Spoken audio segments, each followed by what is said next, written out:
Well, well, well. Guess who it is? Diesel's back.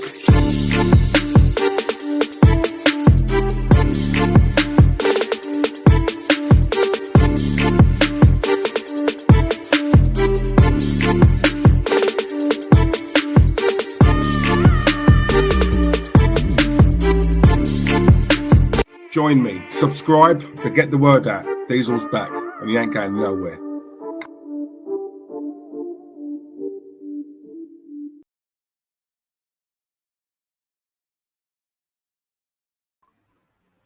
Yes, guys, big up yourselves. Hope you're well. Welcome back to Diesel Arsenal, back on the stream again. I've not come empty-handed. I've come with two lovely, special people in my life. Love them. And I'm going to introduce them right now. So big up to Jez Collins, the legend that is, and also Wazza, a.k.a. Wazzarooney. Yeah, and we will be mentioning your brand new channel, Wazza. David Icke's brother over there. Hope you're well, guys. In fact, what I'll do, let me just do this first. Let me just, obviously, lots to talk about tonight. Let me just quickly shout out the lovely people in the chat. Big up to TJ Warren from watching Jez earlier on. I believe you're going live later on, TJ, so make sure people go over and watch him. So big up to TJ Warren. We've got Kabir Adden in the chat as well. Footy Chats is here. Big up yourself. In fact, I'll go from up on the screen. There they are. Grant, brother of Phil. Hope you well, Grant. Hope you well, mate. We've got Mike England in the chat as well. We've got Khalid Mansour in the chat. Hope you're well. Marlon Benny, fashionably late. Yep, I was washing my hair. What can I say? We've got the lovely, gorgeous Steph in the chat as well. Big up, Steph. Hope you well, my love. We've got Nari in the chat. Big up yourself, Nari. Mark PJF85 is here as well. Big up yourself. My neighbour Ryan Stockley. Big up. And Marshall Kigami. Big up yourself, Marshall. Hope you well. Listen, I'm assuming there's going to be loads more coming in at the last knock-ins throughout the stream. So, guys, thank you for tuning in and waiting for us. It was my fault. We were late. Sorry.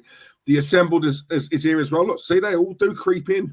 Joe Gug as well. Guna Forever. And we've got Long-Haired Yeti. Big up yourself.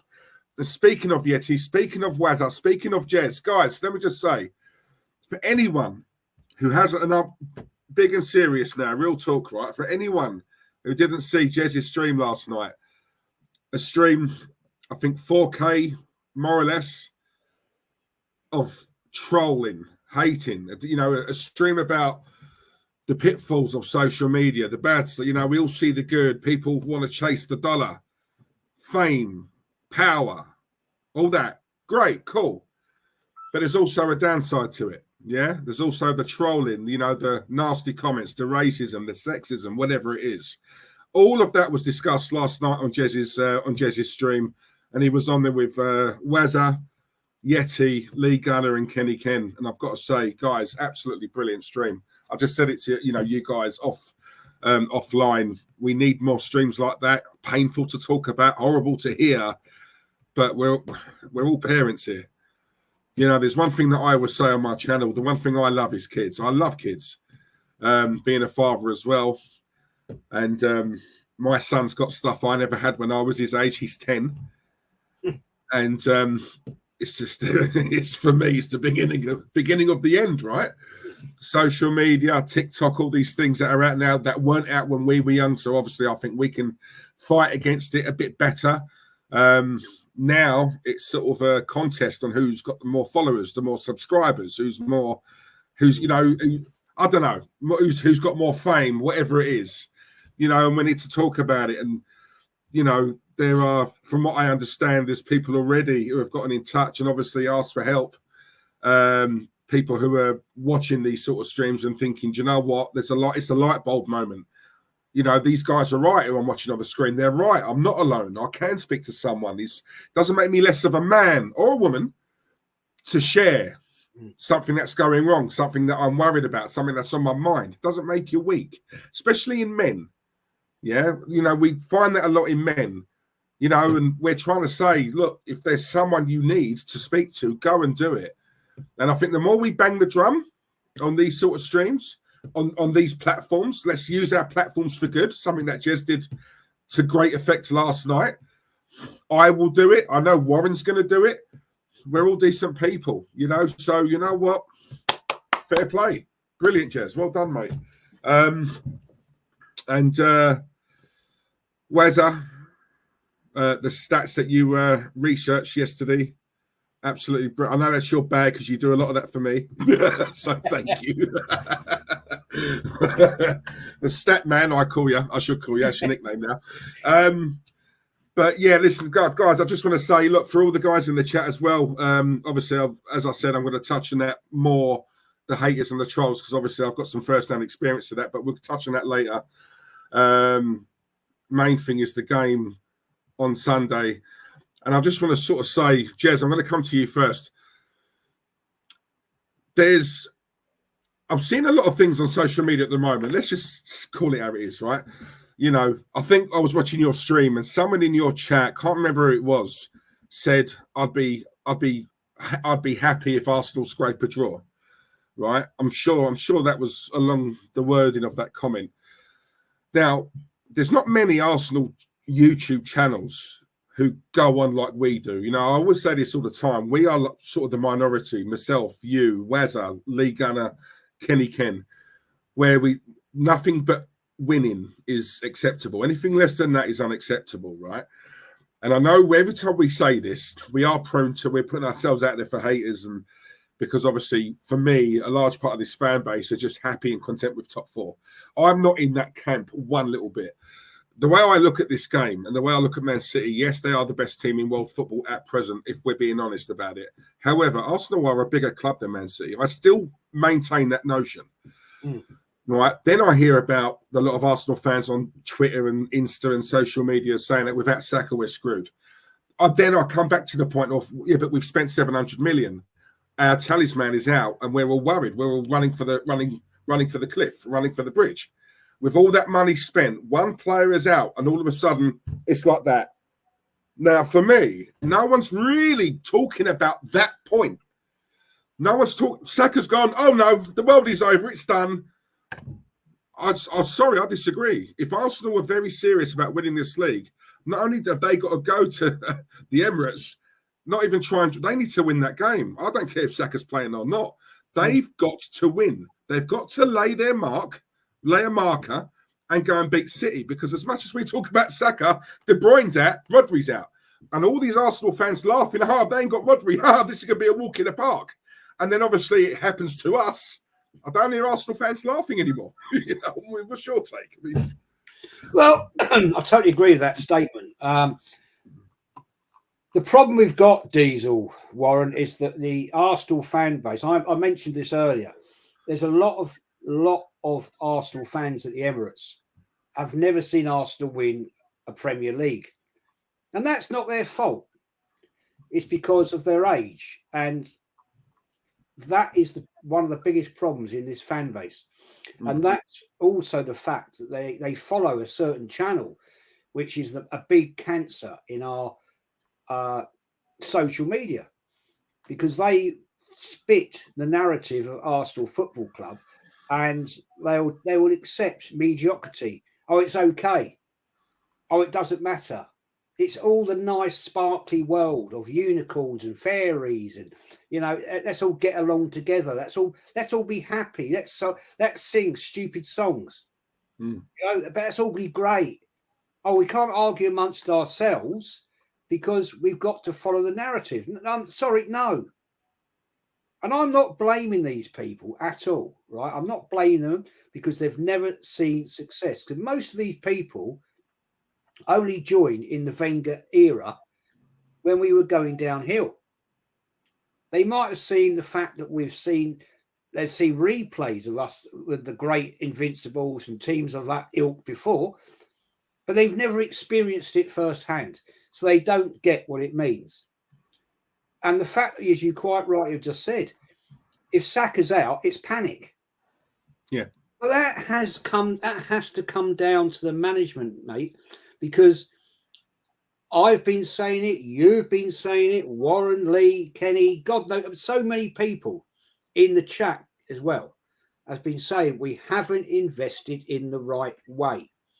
We buy that guy, Havertz, £65 million. He's absolute dog crap. Right? I honestly, when he joined, said, I hope there's a player in him. I haven't seen him yet. Yeah. We could have got 2 players for that.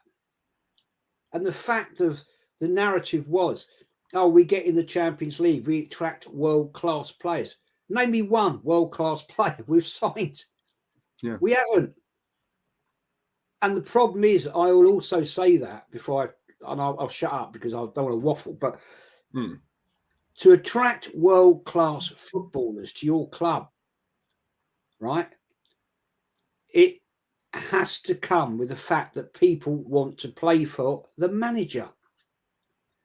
When we had Arsene Wenger, he was a top-level manager, and we were year in, year out attracting great players. And he built a great team. And at the right time, he got rid of players, but he replaced them with an equally good player. You know, he didn't replace them with a pile of crap. And this is the problem, as I see it, is the fact that he is just Arteta, nice man, probably, but he just doesn't have that attraction. And that is always going to be a problem, because I'm honestly going to say to you, we are going to go through another season of winning absolutely nothing. Yeah. Fact. Wazza, let me ask you a question, right? And I've said this a few times on my stream. If I was playing devil's advocate a little bit, I just want your take on this, right? Because this is, I look at it like this, but I don't know if it's just me and I'm being a bit of an idiot here, right? What Jez just said, obviously talking about like the younger Arsenal fans who have never experienced success, they haven't seen what we've seen as our sort of age. But in this part of me that always says on these streams, I look at it the other way sometimes. There's part of me that agrees with Jez and thinks, yeah, do you know what? You can't miss what you haven't tasted or seen, or if you've only eaten a hamburger, how would you know what steak it tastes like?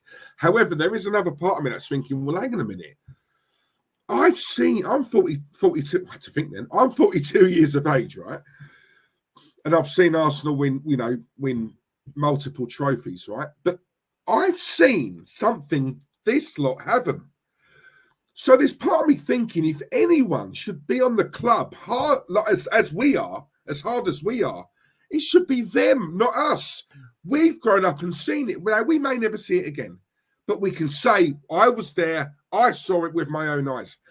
That the younger fans haven't experienced what we have, but they're desperate to witness what we have. So therefore, surely they should be harder on the club than what we are, right? Or I mean, what's your take on that? There's part of me that agrees with Jez, and there's part of me that agrees with both, you. isn't it? Yeah. Right? And the reason for that is I was like the way you were describing you think people should be when I was a kid growing up. I used to get mad when Arsenal didn't win the title. Right? 17 years I waited to see Arsenal win a title.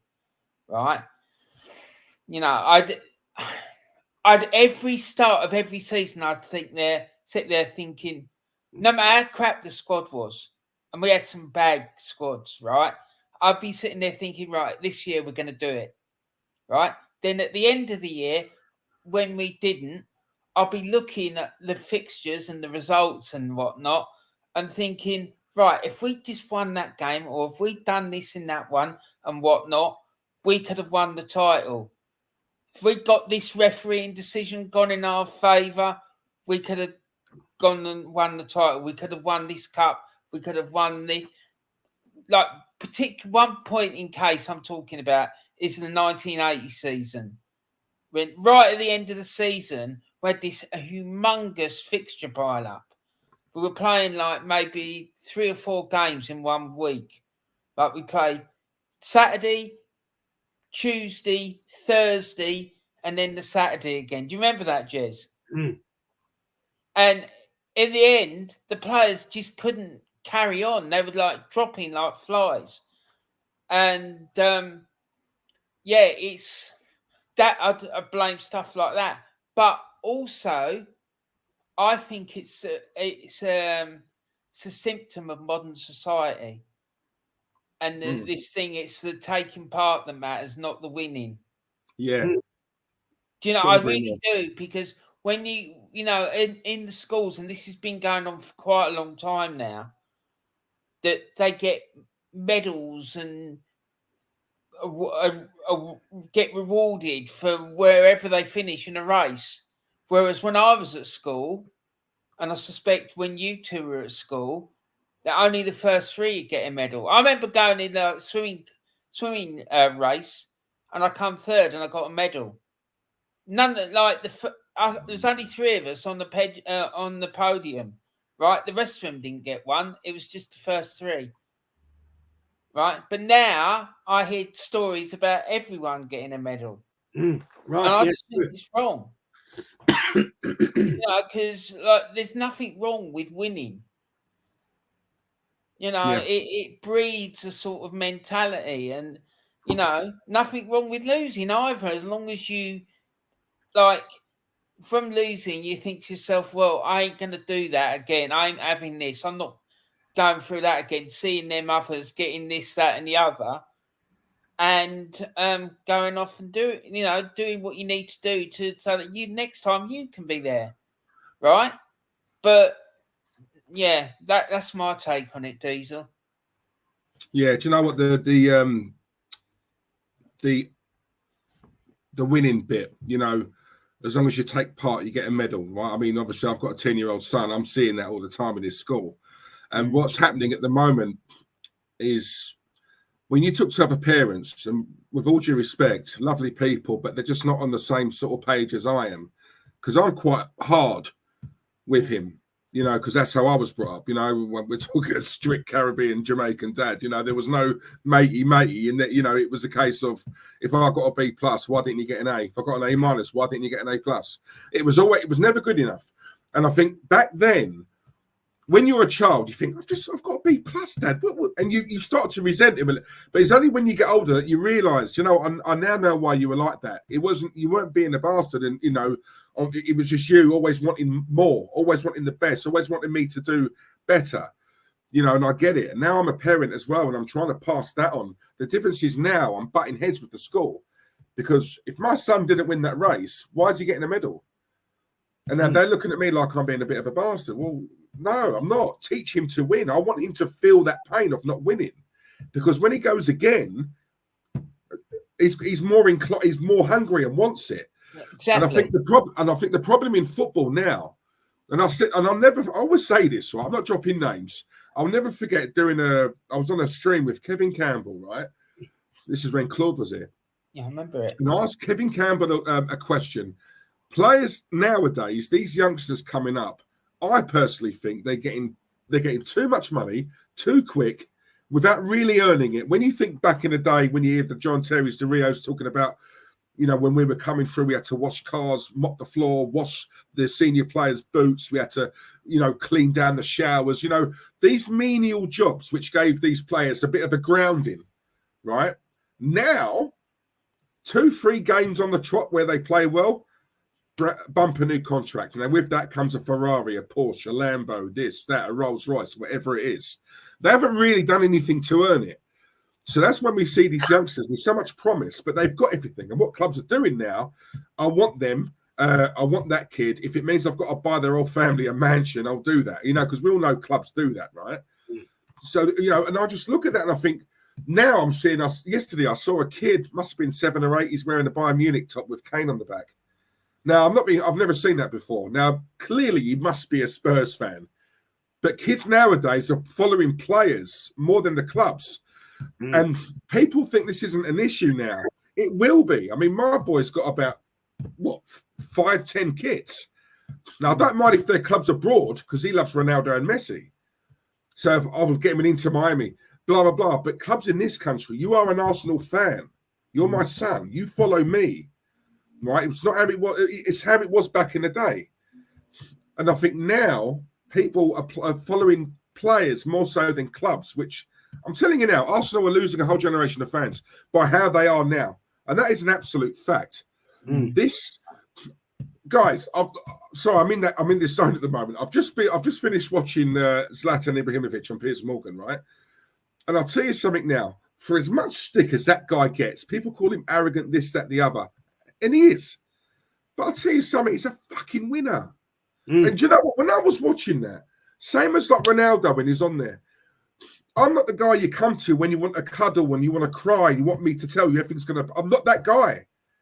You want to win, you want a soldier, someone who's going to win you a trophy, I'm your man. And that was more or less the message he was saying. Now, when I watch this club, Saka's out. So, for every player we've got out, they've got more out than what we have. They're losing, they've lost more key players than what we have. Yes, they got a better squad. But at the end of the day, put your money where your mouth is, Arsenal. You want to go and win the league, go and do it. Show us on Sunday. Beat this lot. Wolves did. And this is another thing. Wolves beat Wolves. Let's be honest. Compare our squad to Wolves. Who are you taking? You're not taking their lot. You're taking us. So if they can beat them, why can't we? But no one asked that question. No one wants to talk about it. Right? I don't think we're going to win, but I don't think the mentality is right at this club. No, it's not. You know? No. Now, Jez, I've got to say, right, this comment very quickly. I got a comment from this guy. He's left me 3 messages now, right? I personally think it's someone I know, right? But I don't know. It might not be. It's come out of nowhere, and every time Arsenal win, he just sort of leaves me a message saying, "Where's the stream now?" The last time he did it was when Arsenal beat Bournemouth 4-0. Now, he's probably watching this guy. I just want to sort of say, look, Arsenal beat him with all due respect. I'm not being sorry. Yeah, I'm not being an idiot when I say this. Oh yeah, Neto all day long, right? But I'm not being an idiot when I say this. I expect Arsenal to beat Bournemouth.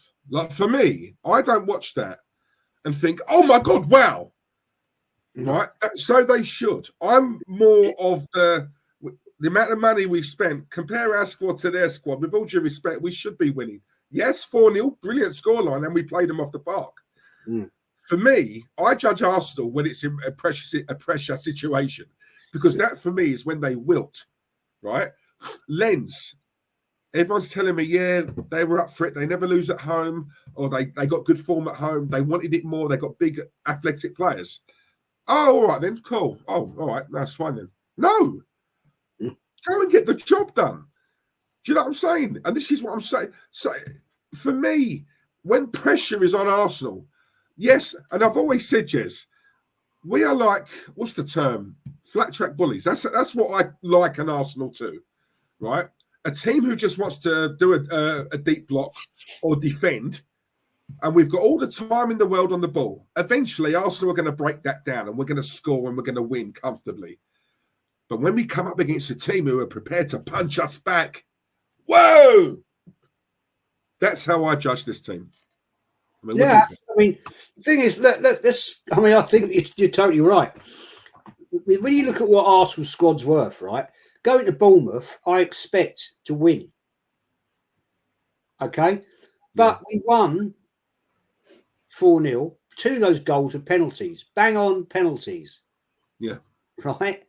And you have to say, well, it wasn't a great performance, really. It was a good 3 points, and I'll accept it, and I'll take it all day long. Because sometimes you have to win games in maybe not the right way.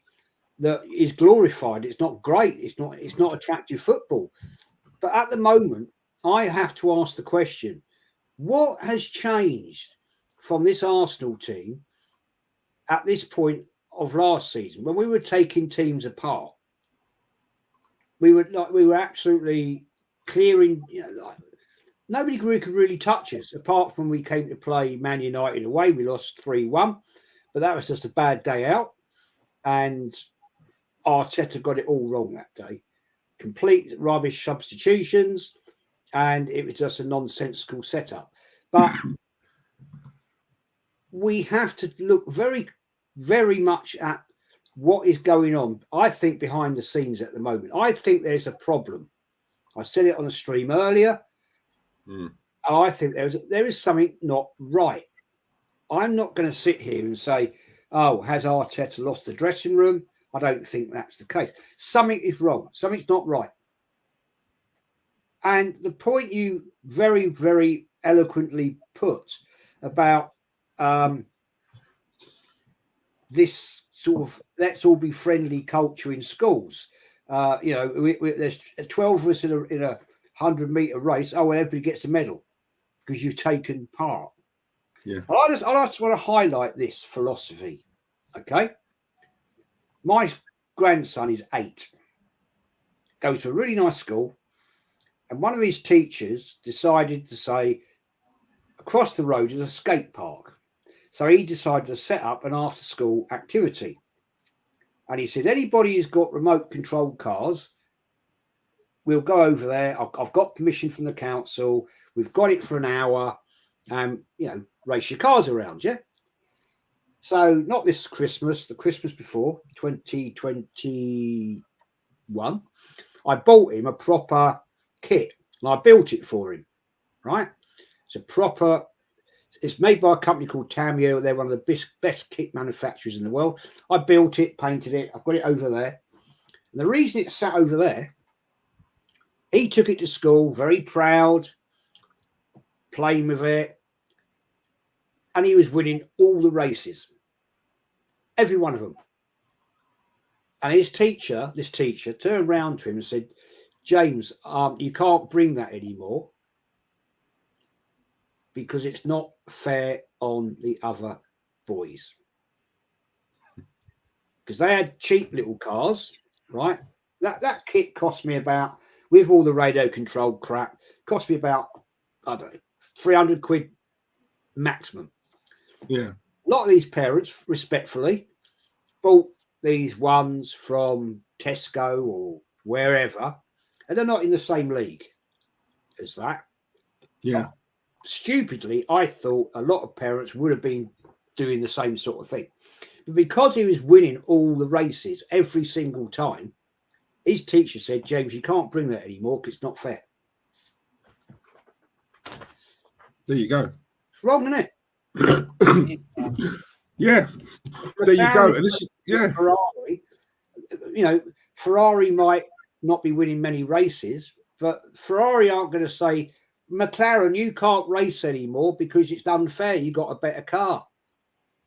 Sorry, in life you have to compete, and in life, if you don't compete, then you're never going to win. Yeah, no, it's true, Jez. It's true, and do you know what? I'm seeing it. I'm seeing it all around me. Like my boy plays football. He plays it. He has a game every Sunday. He has training every Wednesday and every Saturday. Some of the.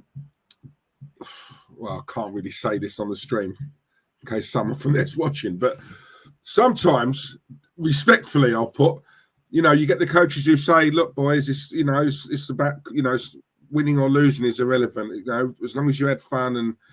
And I'm sitting there hearing it and I'm thinking, if that's the case, then I've got to find him somewhere else because, with all due, I get obviously kids having fun and some are taking it serious and some just use it for a social thing and cool, but don't think I'm driving miles here and miles there just for fun. Take it serious because some of these players are really good players. And I said to the coach all the time, if you feel the need to bollock my boy because he's not putting it in, don't worry that I'm standing there because whatever you say to him, I'll give him worse in the car. If you've got to pull him up, do it because that's the only way they're going to learn. I played football when I was young and we got a rollicking to a point. Stop doing that or keep, if you, whatever, I'll take you off. And if we did it one more time, we got taken off. I know those days are gone now. Then we got a message through saying that the club are, saying obviously we can't cheer anymore. We can't shout anything out. If it's positive, yes. If it's anything negative, we can't. And I'm thinking, is this how it's going now? Let's all be nice, because I can't do that. But look, I mean, obviously, we're getting away from it. But I just think, and I say this all the time, Jez, I know you say it, Warren, I know you say it as well.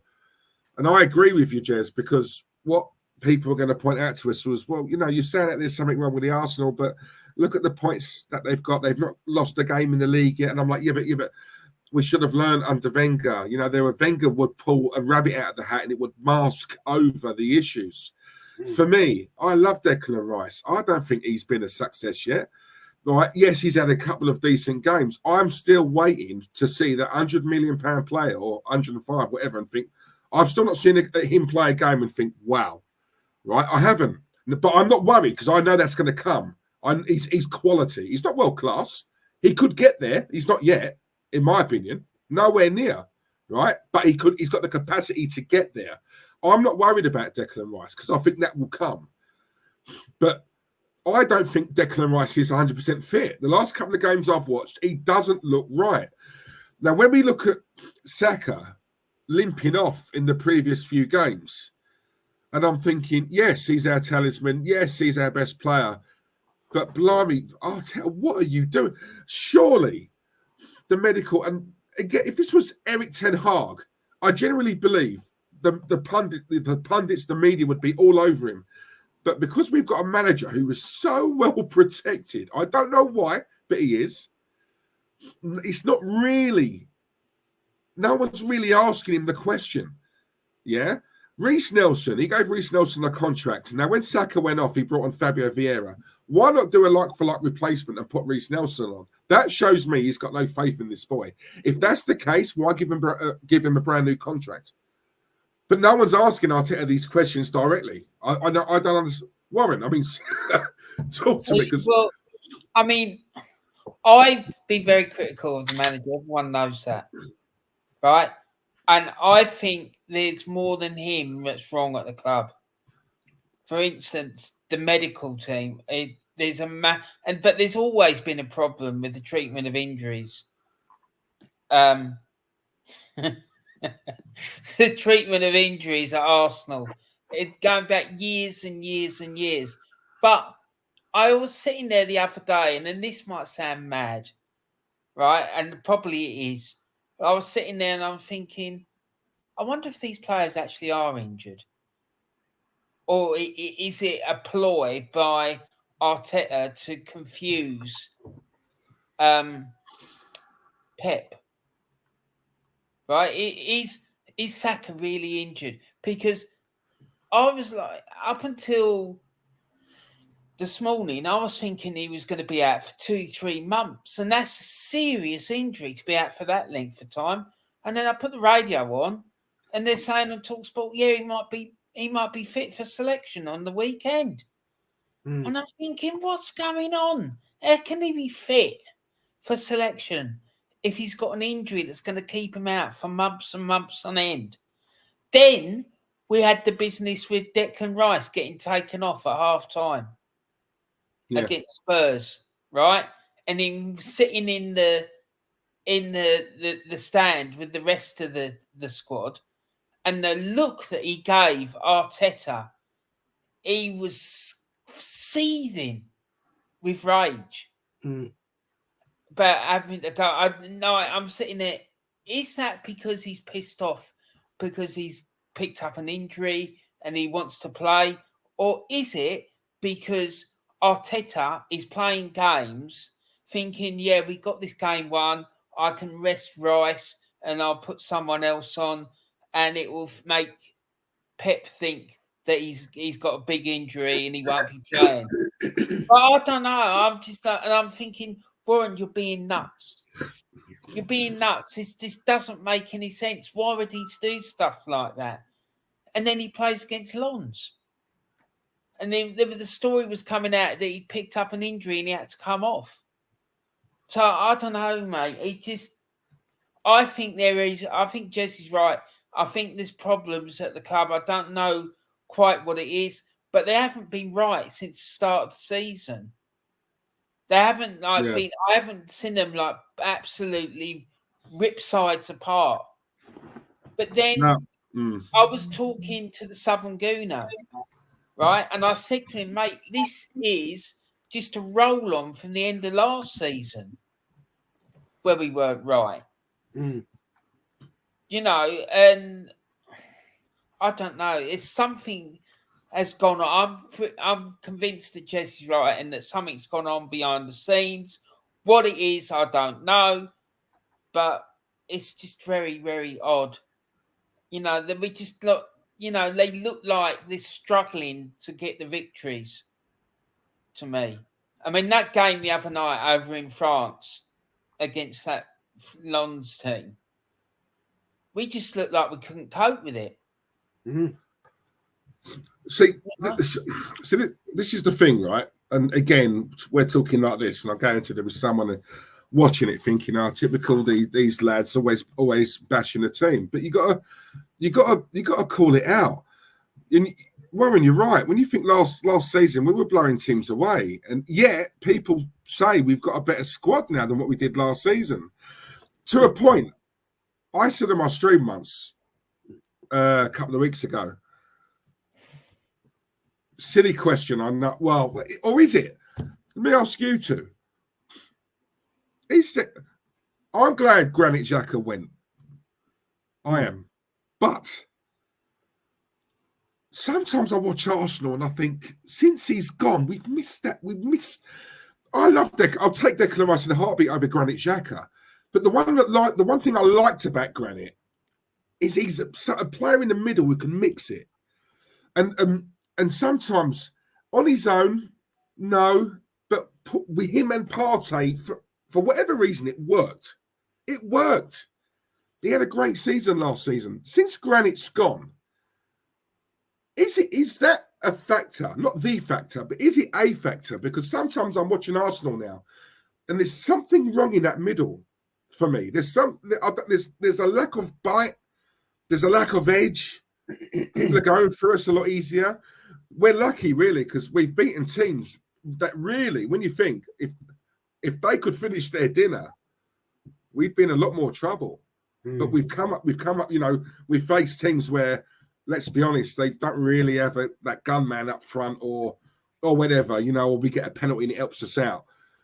You're right, Warren. Against Lens, when we come up against a team who are willing to fight us, not better than us, but willing to put that grit in and all for one for all, that mentality of, we're all in the trenches together, that spirit. When we come up against a team like that, we do struggle. And I've always said that. I don't look at Arsenal's skill and flair and technical ability. I'm more looking at that heart, passion, grit, determination, mentality, battle hardened. We're not going to play silky football today. We can't against this lot. What we will do, we'll win the other way. We'll mix it and we'll get a result. Jez, I mean, you watched that game against Lens. I still think, and I keep saying this, there is an arrogance within this team. Oh, it's only Lens. It's only, yeah, we just turn up. Well, we're going to walk it. And in the first 5-10 minutes, you see this team and they think, it's like you look at Arsenal, it's like they're taken a little bit by surprise. So you go, whoa, what's going on here? You look, I meant to lay down for us, but you're not. You're coming at us. Whoa, what? What's going on? That's how I look at Arsenal. And that's what I saw in that game the other night. I totally agree with you. The Granit Xhaka situation, I never liked the guy. I thought his arrogance was an issue at the club. He had one good season last season, and he had a great season. We can't deny that. His intensity, his work rate made a big difference. And I think the problem is we now have lost that in our midfield, and that's left a bit of a gap. Him and Rice are two totally different players. Yeah. And my take on this is that, to me, at this point in time, our midfield is unbalanced. We're lacking intensity. Odegaard goes missing on way too many occasions, and that causes a problem. Partey is in and out of the team due to injuries. That is a problem. Declan Rice is a totally different player to how Granit Xhaka is. I think Declan Rice is a quality player. Yeah. Was he worth £105 million? I'm not sure about that. But as this, Granit was the only one with a bit of grit in him, in the midfield. Yes, he got us into trouble way too many times with how he could suddenly blow his top and then there's a red card and there's way too many numerous times that he didn't hold it together. But that's sometimes what players are like. But the problem we've got here, you're quite right. Against Lens the other night, we just lacked the ambition, and it was just like, what are you doing, guys? This is the Champions League. Yeah. this is the fan base have been calling for this for 6 years. We're back in it, and what are you doing? You're just not playing the game. It was a shocking display. You know, you only had to watch Lee and Kenny and Matt the Southern Gooners player ratings to show how poor it was. Shocking display. And if that is how we're going to play in the Champions League, then forget it. Forget it. Yeah. It's going to be embarrassing. And the whole thing is, this is coming through in the games that we've been playing in the league. We've got away with it. We've got away with it. But Tuesday night, we got caught out by a team that wanted it more than Arsenal. And I have to agree with you on that, Diesel. We turned up over there. Oh, well, it's going to be a walk in the park. They're not playing well in their league. So, yeah, that'll be all right, boys. We just have a stroll about, you know, and it'd be cool. No, because it's the Champions League. And teams like Lons got into that, not because they're rubbish, right? They got into that because they're a decent side. Yeah. And that just shows the point of where Arsenal are lacking ambition.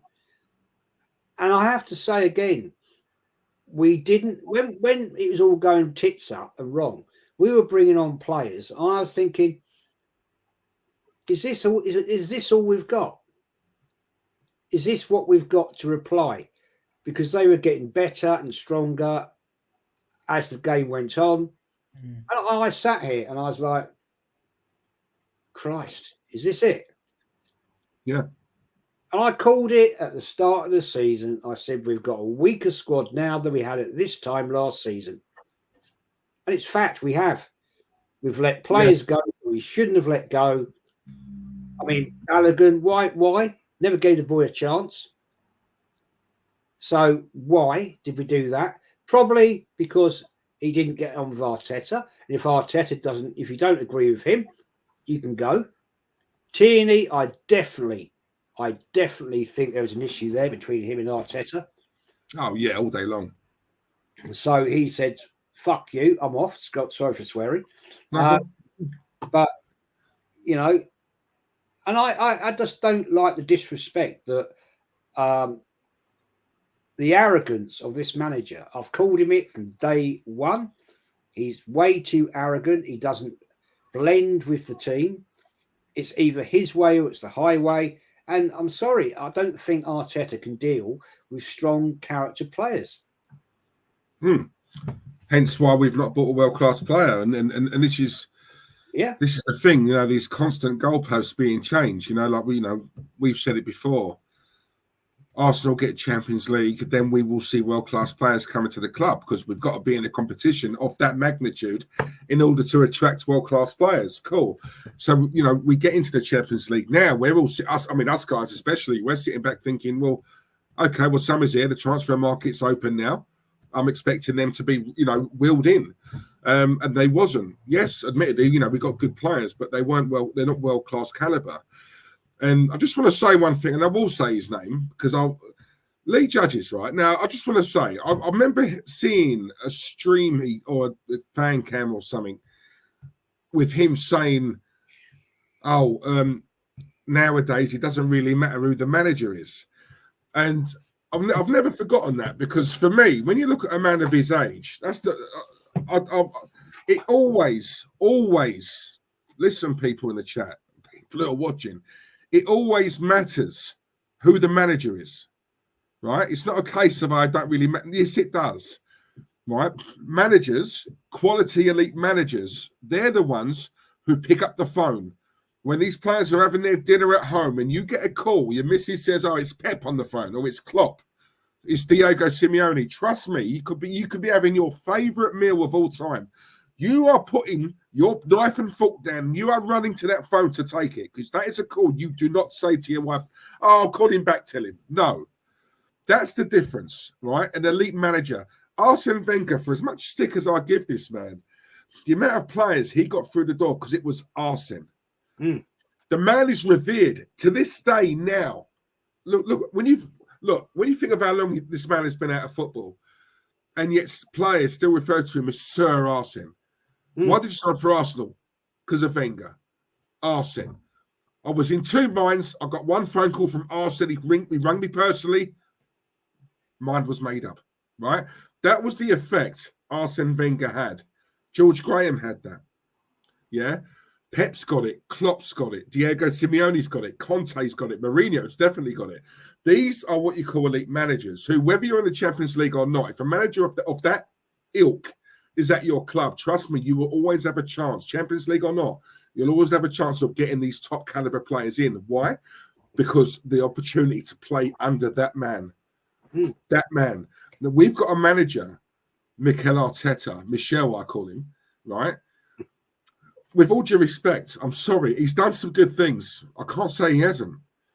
My thing is, and I said it to you, Jez, he reminds me of Eddie Howe. Eddie Howe is doing magnificently at Newcastle, but there's still that thing in me that says, yes, it's going well now, but when the Saudis took over that club, they didn't take over and spend all that money thinking Eddie Howe's going to be our main man. He's keeping the seat warm for that big one coming down the line. Right, and Newcastle are doing well at the moment, and I hope they carry on because I really do like that club. To be honest, I do. But the minute they go through some troubles, I'm telling you now, watch how quick they turn on Eddie Howe because he's not that big name. He's not the one who can get the Neymars in and the Mbappes and the quality players. Mikel Arteta is like that. That is why I personally think he had a list of world-class players he wanted to sign. But there was no point going for him because he's not going to get him because he's not that name. He's not got that name. You know, Declan Rice can come out and say, I was signed because of Mikel. Did you really, though? You're going to say that. He's the manager. Of course you're going to say that, right? Arsenal's a step up from West Ham. You know, whether it's Arsenal. You know. And it's that, mate.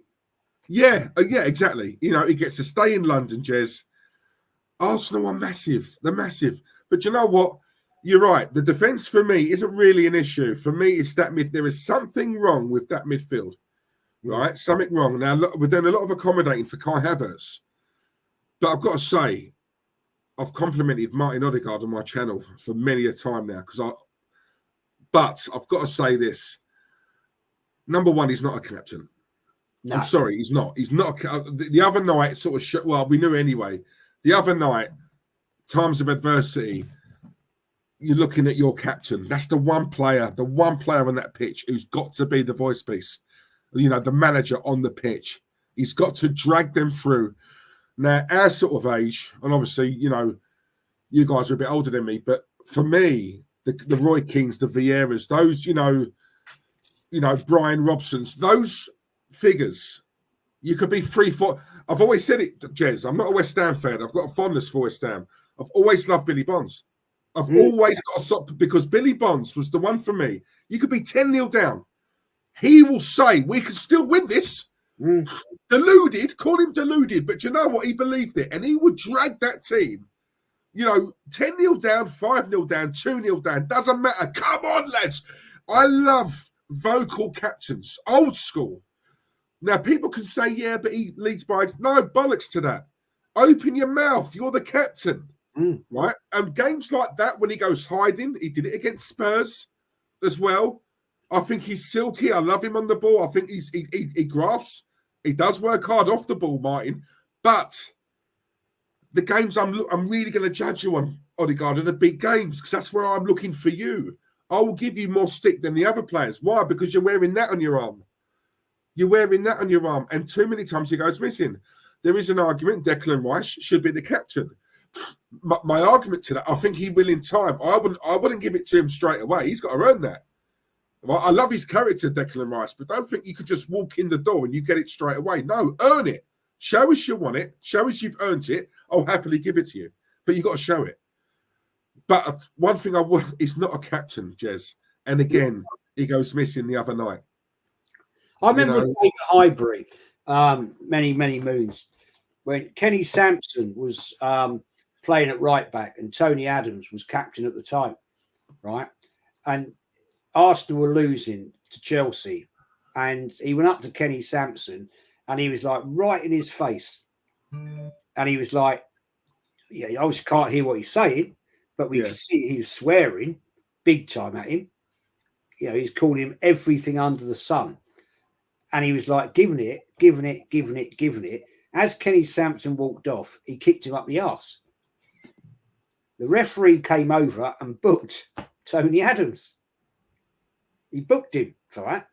But the point I'm trying to make is he was trying to get the team up to fight. In the fact that you don't lose at Highbury to Chelsea. Yeah. That sort of, you get what I'm trying to tell you? Yeah. And his passion for the game, for Arsenal, was exemplary. Vieira was the same, as he was a great captain at the club, and I've always been a great advocate of goalkeepers being captains, because when Bob Wilson was the captain, because they can see everything that's going on. Yeah. They can see every aspect of the game. They're stood there in their goal area and they can see what's happening. And Bob Wilson, he was a tough nut, because when he was captain of the club, he would berate his defence like you wouldn't believe. John Lukic was exactly the same. Yeah, I like Lukic. He was absolutely, would destroy players if they weren't playing the game, as the team should be. Yeah. Right. David Seaman, on occasions he was captain, he would be absolutely going mental. And I'm a great advocate of that. I know the game's moved on, so that's okay. But I'll totally agree with you. Odegaard is not captain material. He's too quiet. He doesn't command enough. And, when you're the captain of the ship, you've got to bollock people and just say, do your bloody job today, son. You do your job. Because otherwise, I'm having a word with you after the game. Sometimes you have to beat players up mentally and say, right, you're not doing the game today. And I'm going to have words with you at half time. And I'm going to take you outside of that changing room. And I'm going to have a serious chat with you. And that's how we don't get that in football anymore, guys. And that is where Arsenal, I think, are sadly lacking nowadays. Lacking leadership with the manager. We've got crap management behind the scenes. And we've got a captain. Great player, don't get me wrong. I like Odegaard, as you say. He's got some great moves, scored some lovely, beautiful goals, but he's not captain material. No, he's not. And again, I think, do you know what? I think that goes back to what we were saying earlier on. So, look, I've seen, it's no secret, I cannot stand Man United. If I can't stand Tottenham, I can't stand Man United. Man United for me, I hate them more than I do Spurs. But obviously, growing up in my sort of era, it was always Arsenal United. It was always us against them. But as much as I hate that team, a lot of that stems from a respect for them. As much as I hate to admit it, Sir Alex Ferguson, I'm a big fan of, proper manager, and the players they had and the trophies that they won. But Roy Keane, every time someone asked me to do my all-time 11, I really struggled not to put Roy Keane in there, because for me, everything I love about a midfielder, a captain, he's it. He is it, And when you see interviews from the likes of Rio and Scalzi and all those players saying, look, first off, we're not playing well. We knew going into that dressing room at half time, we were a little bit nervous because we knew Roy was going to be honest, and it's things like that, and it's like, if we were slacking on look, forget dressing room, on the pitch, Roy's going to pull us up, and this is what I'm saying. It's a captain who you say fearful of, but if you're slacking, he's not going to shut up and he's coming for you. Then I think when you look at it now, I look at Martin Odegaard, he doesn't strike me as a player who would scare me. He doesn't. And it's not just him. I look at all these Arsenal players. I mean, Jez, you said it earlier on, when the likes of Seaman, Adams, Bold, Keown, men. They're men. I look at Arsenal now, I see boys, and I think whether that's just me getting older, I don't know, but I don't look at this. They don't scare me. No one in that side sort of scares me. And I think, and I've said it before, yes, we haven't lost a game and we've only drawn one, but I personally think the league has suffered from a lack of quality, and it has done over the past several seasons. I really do. Take Man City out of it. I think it's a very poor league. I really do think it's a poor league. And Warren, I mean, Odegaard's not the only one. You know, you look at it and you think we're all sort of crying out. Look, the last couple of games have sort of showed me, my God, do we need a striker? And there's part of me that thinks something tells me that we're going to get Tony. I don't know what it is. Whether it's January or in the summer, I've just got a feeling I can't see Tony coming out on the diary of a CEO and talking about. He was trying to ask him about Liverpool, the team he supports, and he quickly shut that down and he wanted to talk about us. And for me, that's a buying signal, right? Mm. And we've had a few players over the years do that to us, like the likes of Zaha and Mudryk, and now Ivan Toney's doing it. And there's rumours, you know, and the rumour mill saying that Arsenal are looking at him and they're going to do something. But then there's part of me thinking, well, Chelsea, I believe, are already talking to him. I really do believe they are. And I think his heart is set on Arsenal. I think if we come in, I think he's going to pick us. But will Arsenal go in for him? Do you believe we need a striker? Because Eddie ain't cutting it for me. Not cutting it, never has done. What do I think? Yeah. That we need a striker. Yeah, definitely. Because we got one who's just, from my opinion, he'd struggle to make the grade in the Championship. Right? Because he's played in the Championship before and it failed. He was at Leeds and he couldn't get in the team ahead of Patrick Bamford. Right? So I just don't understand why Arteta thinks that he's going to be good enough for us. You know, maybe at another side it would have worked out for him, but if you can't get in the side in a Championship team, you know, it says a lot, really, doesn't it? And then you've got another one like Jesus. He works hard and whatnot, but he's not prolific. And we need, like I've heard you say it numerous times, we need a gunman up top. Yeah. It's true, we do. We need someone. If you're going to go for titles and you're going to go for Champions Leagues, you need someone who, when the ball comes to them in the penalty area, that 99.9% of the time, that ball's ending up in the back of the net. Mm. The problem is we haven't got anyone like that. But the other problem with it is players of that ilk are world-class players. And I've got serious doubts about whether Arteta wants world-class players, whether he wants to bring in world-class players, because I don't think he thinks he can handle them. Like, because, let's be honest about it. He had a Aubameyang, that didn't work out. And when Arteta came into the club, I'd argue quite strongly that he was world-class. Do you know what I mean? At the end, he wasn't. And it was right that he should have gone. Right? But when he came into the club, he was banging. Yeah. Do you know what I mean? And Arteta couldn't handle him. Right?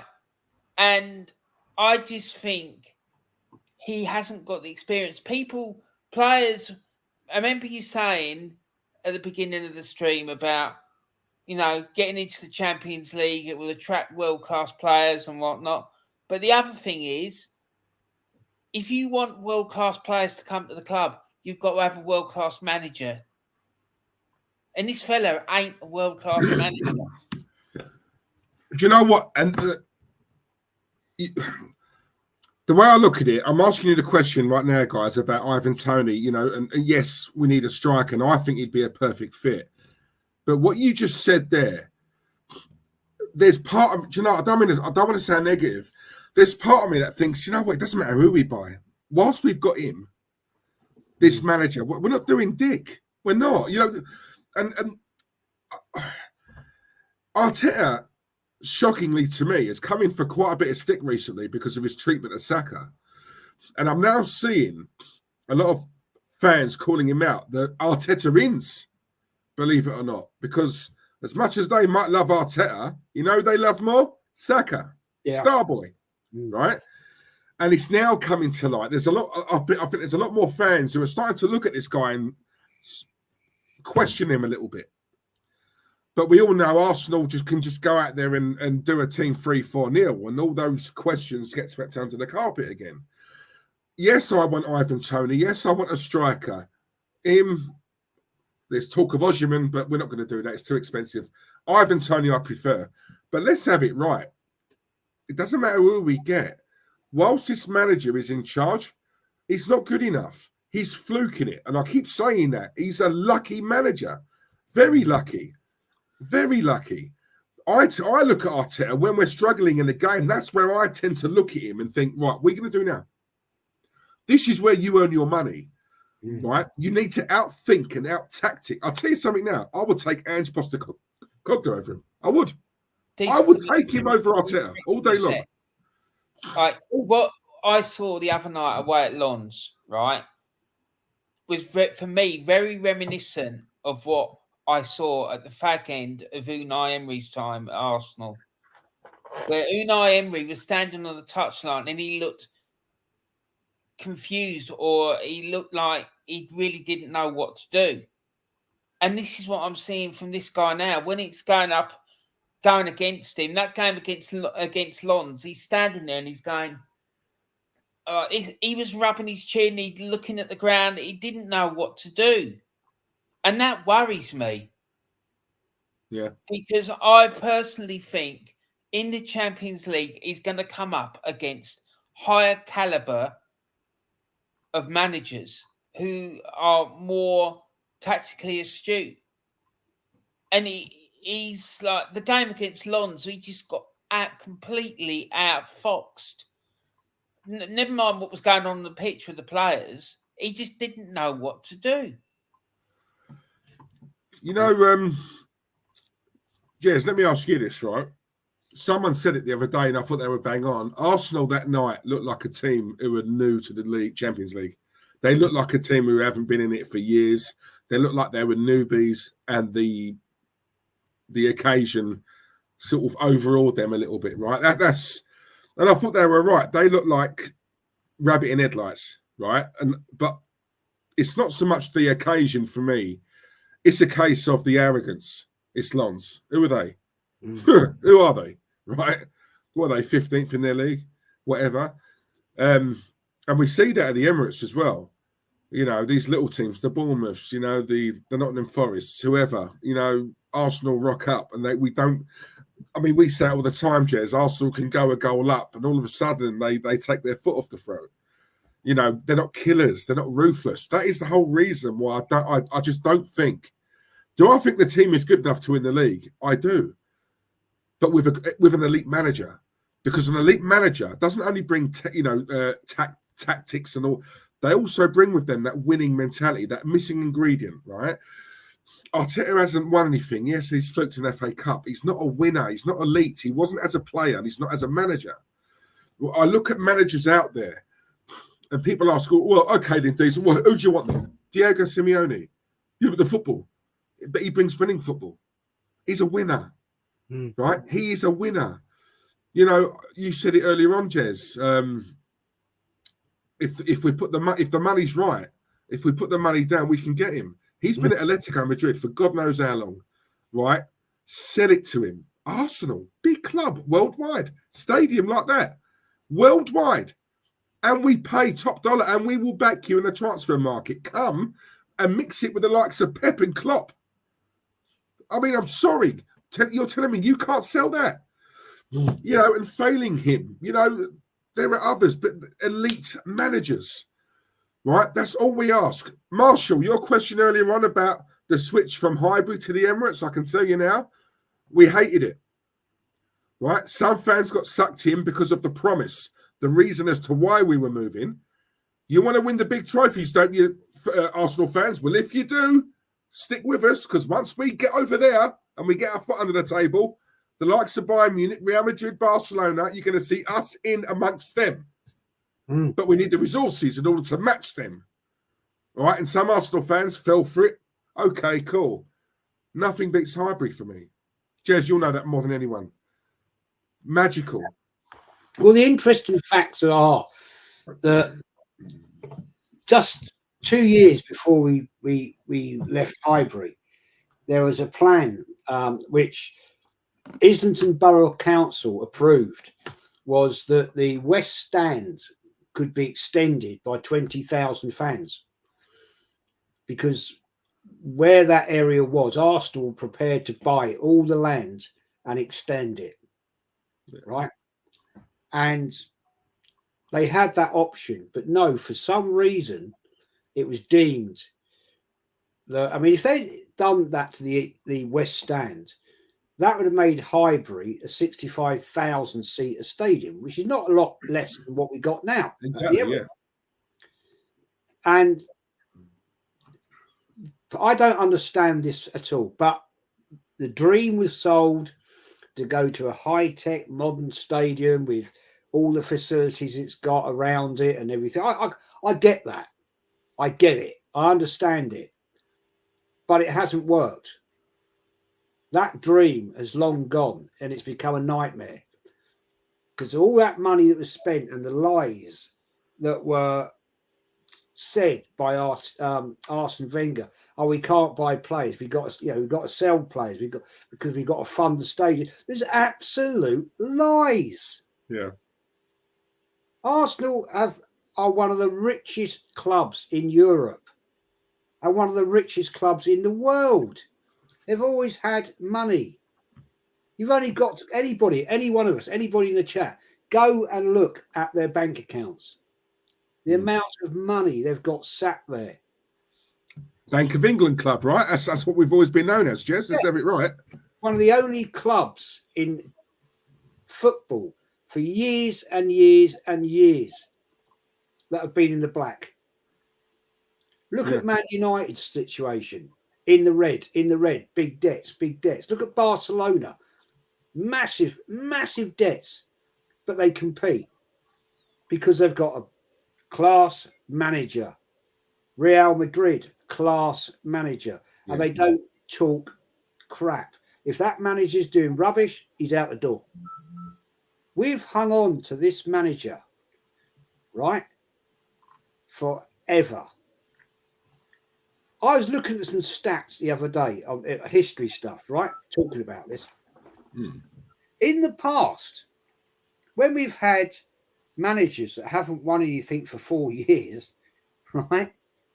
They were sacked within 3 years.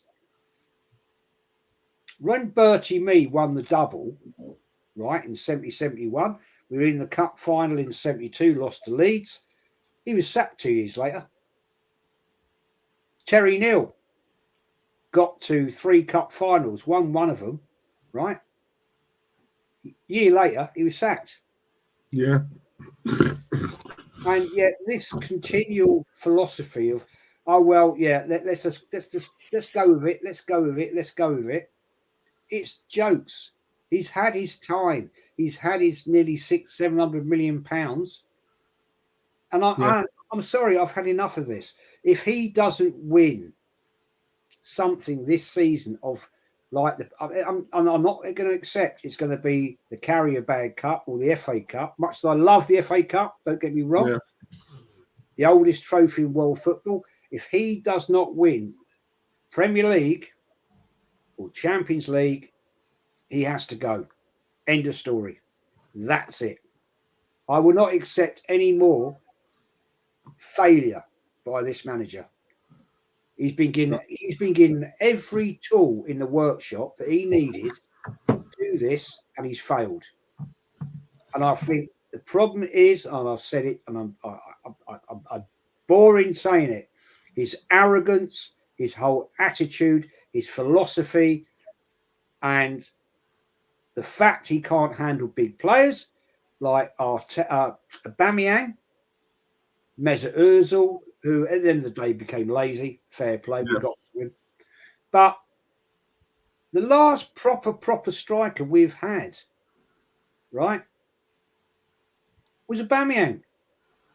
He's the guy who'd get you 20 goals a season. Yeah. We haven't got that player. And yet unless we have that ilk, we haven't got the fox in the box like we have with Ian Wright. Not that I've got any time for Ian Wright nowadays with the bollocks he comes out with, but we haven't got those types of players. And therefore, if you haven't got those players, it's quite simple. If you don't put petrol in the sodding car, the car won't go. Exactly.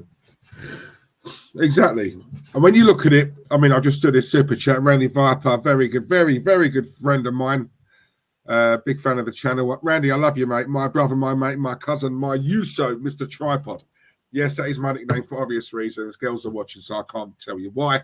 But thank you very much, Randy. Love you, bruv. Hope you're well. Look at Warren laughing. He knows. Love you. Thank you very much. Much appreciated. Warren, Jez is right. So when you think, look, the last striker we had was Aubameyang. I'm glad he left. But let's be honest. Before Arteta come, this guy was banging in the goals, right? Even when Emery was here, not only was Aubameyang bagging goals, really, let's be honest, there was Lacazette. When you look at the goal tally between the two of them, they were both doing the business. Before Aubameyang, we had Van Persie. We've had Thierry Henry, Ian Wright, Dennis Bergkamp, Nicolas Anelka. We've had some top quality strikers, which goes to show the formula of winning the league is you need a striker up front who's capable of doing at least 20 goals in a season. Now, when I reel off all those quality strikers, all those names, and then fast forward to today, Gabriel Jesus, Eddie Nketiah, I'm sorry, how I can talk about these two strikers in the same league, same conversation as those other names I've just reeled off. You know, it's just disgusting. And this is what I'm saying, you know, but for me, again, what lets us down are the fans. That big channel that shall remain nameless, but we know who they are. Do you know what pisses me off? With the amount of people who watch them, the amount of subs they've got, the amount of followers they've got, the amount of power they've got. If only they were like us, my God, could that platform force change? I genuinely believe that. They are that big. They are, I hate to admit it, but they are. But they've sold out. Sold the soul to the devil. They did. Right? And now what we've got, what we're finding, he says, I mean, I'm seeing it with Kai Havertz. I've said it before. He is Mesut Ozil number 2 with regards to a circus, because I'm seeing a split within this fan base. Some are saying he's really good. Some are saying he's crap. Some are saying he was man of the match. Some are saying, no, he weren't. Some are saying, give him time. He's going to come good. Some are saying, we've got to flog a dead horse. Right? There's already a split with this player especially. Why? Because he's Mikel Arteta's boy. You know, 65 million on that. He's on over 300 grand a week. For what? Football is the only sport I know, profession I know, where you reward mediocrity with a bigger pay rise. I don't know any other job that does that. No. Right? I really don't. And this is the thing. We need a striker. Of course we do. Right? But when you look at what we've got, I'm sorry. You know, even if we get Ivan Toney, will we win the league? No. I keep going back to this Ibrahimovic thing that I saw. Guys, anyone who's watching, anyone, right, who hasn't seen it yet, I urge you to watch it, because if you want to see a winner talk, right, people don't like him, people think he's flashing out, but this is a man who not only talks the talk, he's walked the walk, right? I love people like that. Mourinho was like that. You know, a lot of people don't like Mourinho. This is a guy who come here, knowing what the English press are like. We don't deal well with foreigners, do we? Let's be honest. This man come here and went, I'm the special one. Yeah, and what? And he did what he said he was going to do. You can't knock people like that. I love that. Zlatan's a winner. And he clearly says on there, I've been at clubs, top 5 clubs in world football. You ain't got time to adapt. You want to win, you got to hit the ground running now. Right? If you don't, I know my spot's gone. They're going to bring someone else in. They can afford to do it. They're a big club. They can have who they want. I've got to do the business. I've got to do it now. And it's that mentality. Arsenal, those players who play crap against Lens, they're going to play on Sunday. We lose heavily against Man City. Cool. They're going to play the week after, and the week after, and the week after. You know, and this is what I'm saying. It's for me, this is where I look at this Arteta, and it's not a personal thing. I keep saying this. It's not. I don't know him. But he's not good enough for where I want us to go. I want us to win the league. I'm not content with top 4. If top 4's the aim, cool, keep him. But then my question would be, why sack Wenger? Right? Jez, you're right. FA Cup for me is not enough. And as much as we love the FA Cup, he's already done that. Right? You can't go from being very close to winning a league title to the following season. Oh, we've had a successful season because we won the FA Cup. No. You got to go for stake now. You went for it before and you come close to doing it. You got to go again, but this time you got to go one better. Yeah, you spent big money. There's not one world-class player in that team, yet we've spent 700 million. I'm sorry, I'm still trying to get my head around that. No one's talking about that. Yes, we've got injuries, but that's the whole reason we have a big squad, right? To deal with injuries. Arsenal have always got injuries. This is nothing new, people. We've always got injuries, right? It's nothing new. Warren, what's your... I'm conscious it's over an hour now. Very quickly, mate. Sunday, what's your take on the game? How do you think it's going to go? Here's a question, a double question. How do you think it's going to go? And do you think Saka will play? Because he's been picked for England, which shocked me a little bit. Yeah, I think he will play. I do, because I'm not, like I said before, I'm not convinced about this injury business. It's weird. Unless it's like Arteta trying to confuse Pep. He's like trying to make him think he's not going to play and blah, blah, blah. I don't know, mate. It's just, I find it all very baffling. But one thing I do know is I don't trust anything that comes out of the club anymore. Yeah. Like in terms of communication, because I've just seen it so many times, like nonsense and like people getting hoodwinked and the brainwashing and all the rest of it. And the marketing and the PR, I just don't trust it. Nothing that they say, everything they say, I just take with a pinch of salt. In terms of how I think the game will go, I think City are going to be upset and they're going to be angry. And I think they're going to come and I think they're going to take us to the cleaners, unfortunately. I think we'll score and I think we'll end up losing 3-1. I just don't think when they start playing, especially if Jack Grealish is on it and Haaland is on it, we won't be able to contain them. I mean, so the good thing is that we've got Saliba and Gabriel at the back. But that left-hand side is a major issue. If he plays Zinchenko at left-back, Jez, you summed it up perfectly in your stream just now.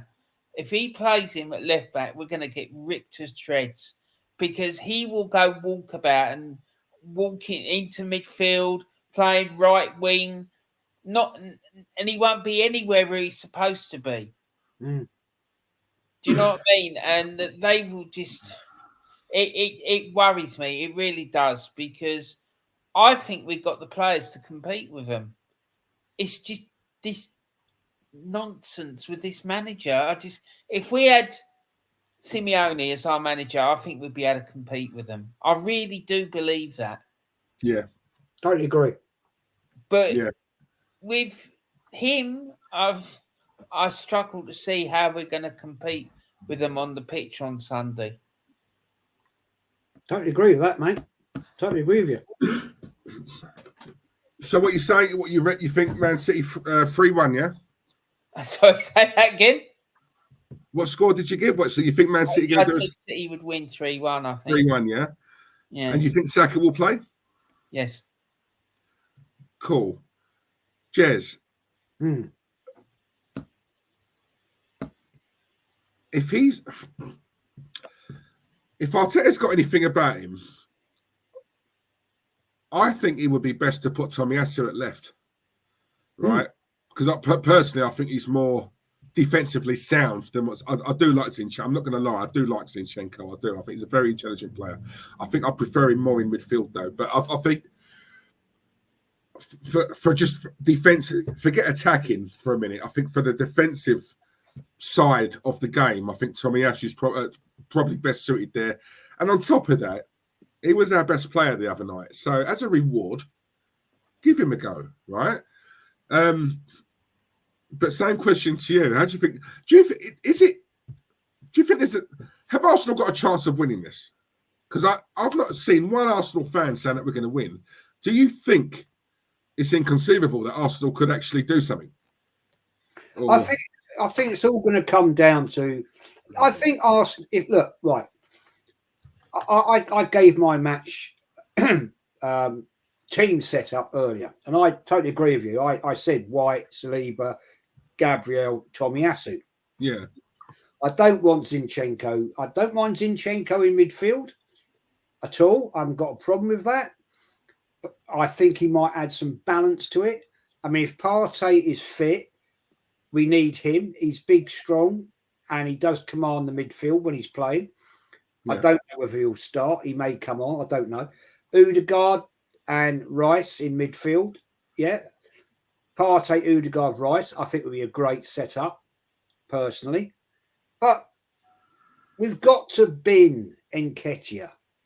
He's just not the levels. I would rather go with Jesus in the middle, Reece Nelson, Emile Smith-Rowe.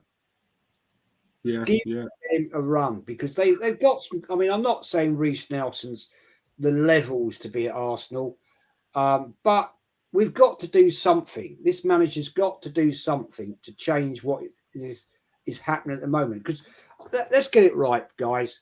The other night against Long, it was bloody awful. Nketiah did nothing. Waste of space. Havertz, nothing. We were playing with 9 men at one point. Yeah. They were not coming to the party. You know, and we can't do that at top level football. So we need to mix it about. As it stands, I'm convinced Nketiah will start. Saka, I think, will start. I'm not sure whether this injury thing is true or false. I don't know. But if Zinchenko starts at left back, we're in trouble because they will target. Pep Guardiola knows how Arteta plays, and they will target down that left. So if Zinchenko is inverting in midfield, we're exposed on that flank. We're in trouble, man. Let's think about what happened last season against Man City when he did that with Zinchenko, right? They scored a goal. Yeah. So Arteta, have you not, you know, if you haven't learned from that, then you're an absolute arse. I mean, I think he's a prick anyway, personally. You know what I think about him. Yeah. I don't think he's got a bloody clue, to be honest. And so at the end of the day, you really need to mix it up. And yeah, I mean, Manny here, you know, Raya, White, Saliba, Gabriel, Tomiyasu, Rice, Partey, ESR, Odegaard, Trossard, Jesus. Yeah, that's a great team. That's a great team. I'd go with that.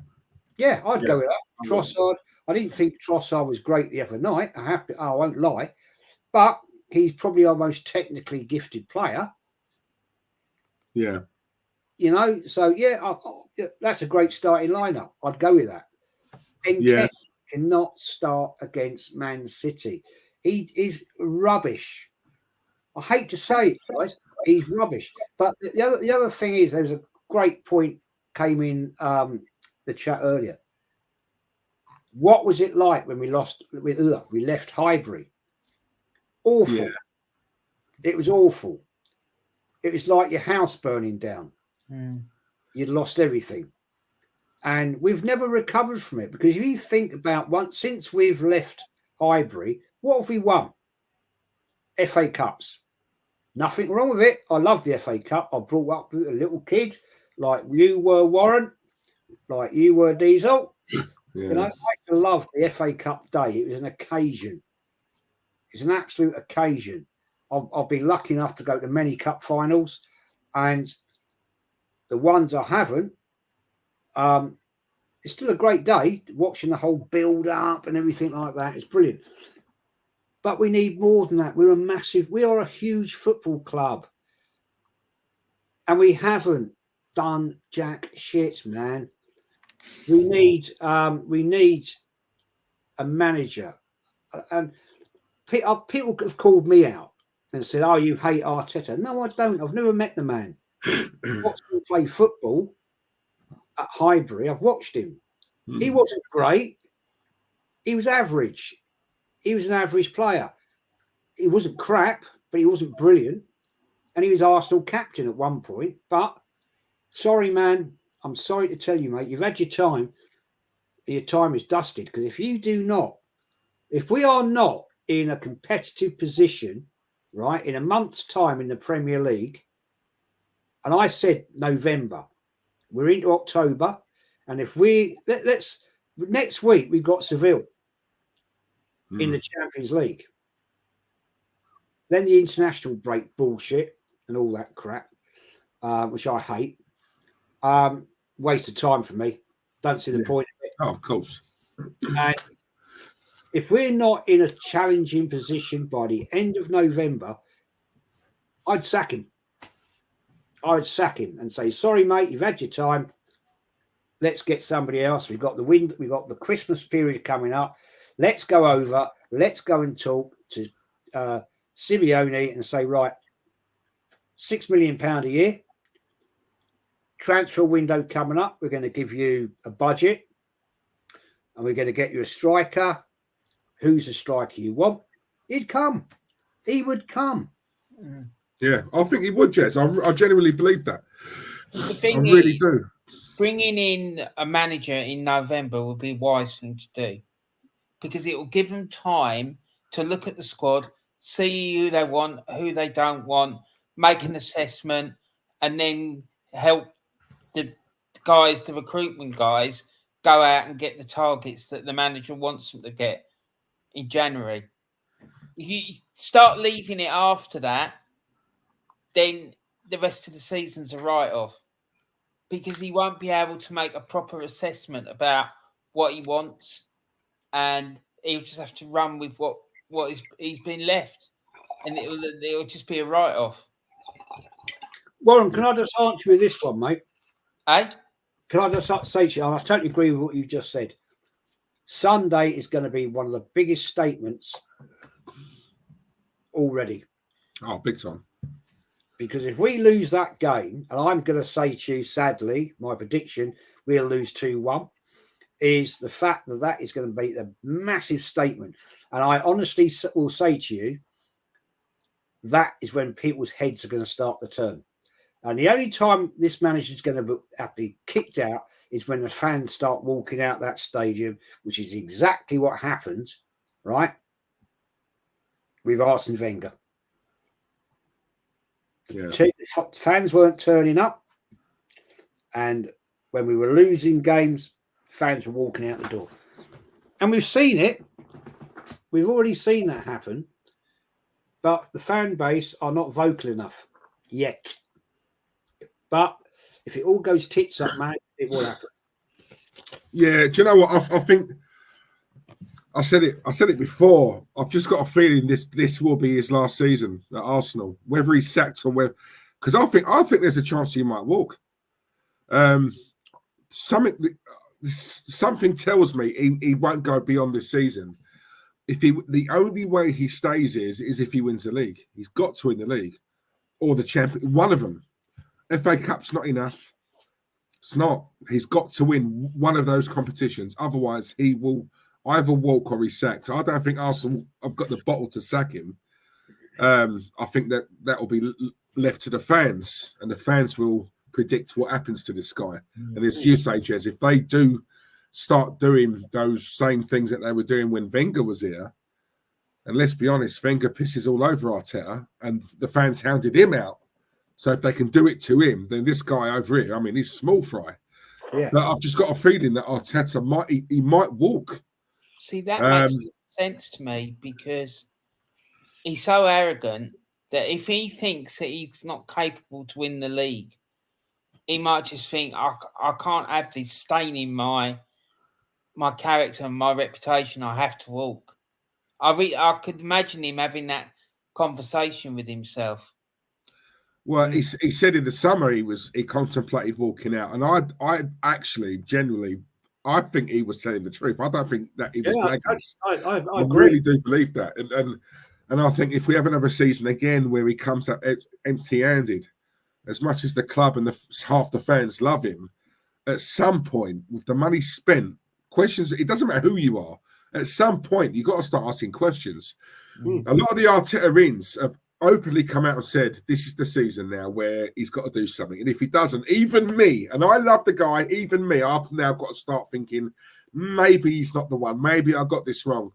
And there's a lot of fans, as much as they change the goalposts a lot, they're also that big section of fans, Arteta-ins, who genuinely are telling the truth when they say this is the season where even I will be, it's been long enough.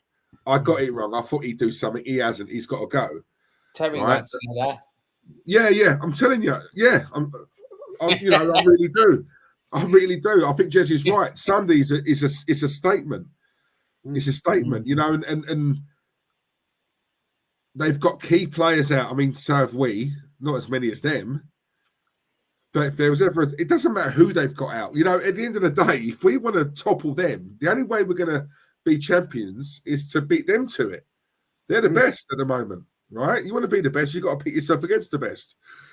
And we're at home, let's not forget. They're coming to our backyard. And this is where Arteta, for me, has got to do something that a George Graham would do in the past and fire up these players. I personally think Saka will start. I think he'll play.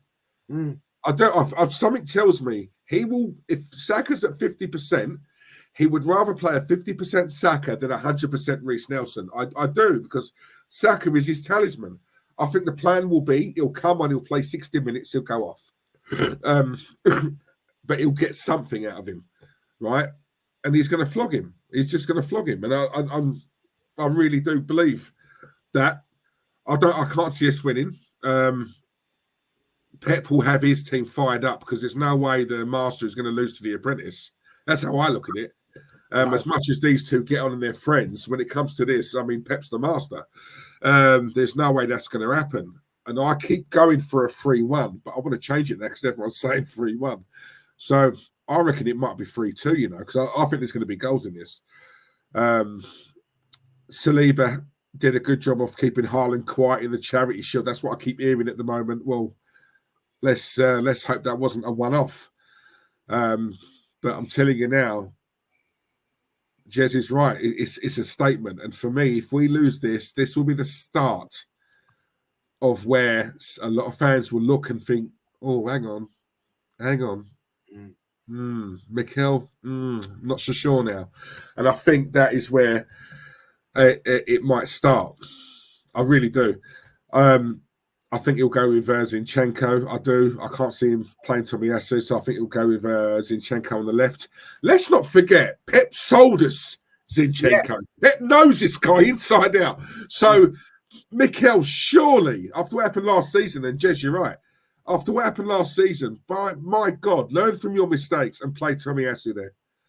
To play Tomiyasu, because Pep will know. Pep used to see Zinchenko day in, day out in training. He knows his game inside out. Right? Same with Jesus up front. However, the alternative to him is Eddie Nketiah. So, yeah, we'll play Jesus, right? I personally wouldn't play Saka. I'd give Reece Nelson a game. I don't rate Reece Nelson at all, if I'm honest. But I'll tell you something. In a game like that, fire him up as a manager. This is your time. Saka's out. Show me something, Reece. Show me something. Get into these players' heads. And this is what I'm saying, Jez. Managers nowadays, you've got to be a manager, you've got to be a therapist, you've got to be a best friend, you've got to be a friend, you've got to be this, you've got to be a counsellor, you've got whatever it is. Get in these players' heads. You're at home, you've got the crowd on your side, not theirs, yours. Right? Go out there and do something. An early challenge. Whatever. Let them know you're there. You know what I'm saying? Mix it with them. You know, because they are beatable. You know, we saw Wolves do it. Wolves are shit. Let's be honest. Let's be real. They are. So if they can, well, we can't. So for me, it's a psychological aspect of it, as well as on the pitch with the skill, the technical flair, this and that, the other. Put a bit of belief in these players. You're as good as them. Whether you're lying or not, just tell the players that. Get it in their heads. Get them out there, psyched up and fired up and ready for battle. But we know he won't do that because he ain't good enough. So I'm going to go Arsenal 2, Man City 3. I think Jack Grealish is going to play a big part in this game, by the way. I really do. If Arteta stays, Saka might leave. That is a huge fear. Well, listen, a lot of these players have signed up to contracts now. But yeah, I don't know. Look, there's something not right. I think there's a bit of upheaval going on behind the scenes that we're not aware of. If I'm honest, I think some of these players are playing through the pain barrier, and I don't think a lot of them want to play. They know their bodies, and I think Arteta's basically forcing them out onto the pitch to play. That's just my belief. But what can I say? Look, it is what it is. We've got Seville as well, Jez, the next Champions League game. And I'll tell you something, if we thought Lens was going to be difficult, my God, that's going to, I think we're playing him back-to-back. I'm sure we are. So, I mean, you're looking at two very hard games there. So, yeah, exactly. And let's be honest, on paper, we got the easiest group. So there's no excuses. And let me just say one more thing right before we wrap up here. We're talking about mentality. We're talking about this, that, the other. Arsenal bottling it against Lens or Lens, however you want to call it. I watched that Newcastle PSG game the other night, and let me tell you something. Newcastle have not been in the Champions League longer than us, right? They went up against PSG, who everyone thought were going to go there and take the piss out of Newcastle because it's PSG. I'll tell you what I saw. I saw something completely different. I saw a group of players who were all working hard for each other. Not one Newcastle player bottled it, right? They had the atmosphere on their side. The crowd was amongst the best I've ever seen. Yeah, from watching it on telly. I mean, you can only imagine what's that. I've been at St. James's Park, and a game like that, I can only imagine the roof would have fallen off, right? The atmosphere. But you know what? PSG and Eddie Howe got it into them players. You play PSG. I can't care who they are. Don't care who Mbappe is. We're Newcastle. We're a team. They're in our yard, right? Let's show them something, right? We're the new boys of the Champions League. Let's show them that we fucking belong here. We belong here. And you know what? It's that message. And this is what I'm on about, right? When I say about the motivational speakers or whatever it is these managers have got to do, get it into their head and psych them up. Because I saw a Newcastle team who battered PSG. Battered them, right? On paper, look at the players PSG have got. Newcastle, Dan Burn, Trippier, all of them. They battled for each other. They were a team. No one went hiding. No one. And look at what happened. They showed they belong in this competition. I'll tell you something, respect. Big respect to Newcastle and to Eddie Howe, by the way. Because I'll tell you something, he's in dreamland right now. I look at that and I look at what we've got, and I'll tell you something now. We ain't got half of that. It's sad to say, but we ain't. No, we haven't. But, you know, there you go. Right. Warren, big up yourself. Thank you for coming on, mate. Tell all the people about your brand new exciting channel that you've just created. Yes. I have subs to you, by the way. Sorry, say that again. I have subs to you, by the way. Oh, thank you. No. You're right, mate. Go on. So I tomorrow I'm doing my Saturday show, as always, from 2:30. It's a sort of imitation of the Sky Sports Soccer Saturday. But Diesel's right. I have set up a new channel. It's to do with paranormal conspiracy theories in the unexplained. The main purpose of me doing that is because I want to be able to put videos up on it related to what I'm doing on Diesel's channel. So if I'm talking about a subject, can I let out what we're going to do next, Diesel? Go on. Tell the people them. Yeah. Next the next show we're going to do on Diesel's channel is about Madeleine McCann. Oh, wow. Yeah. So Wow.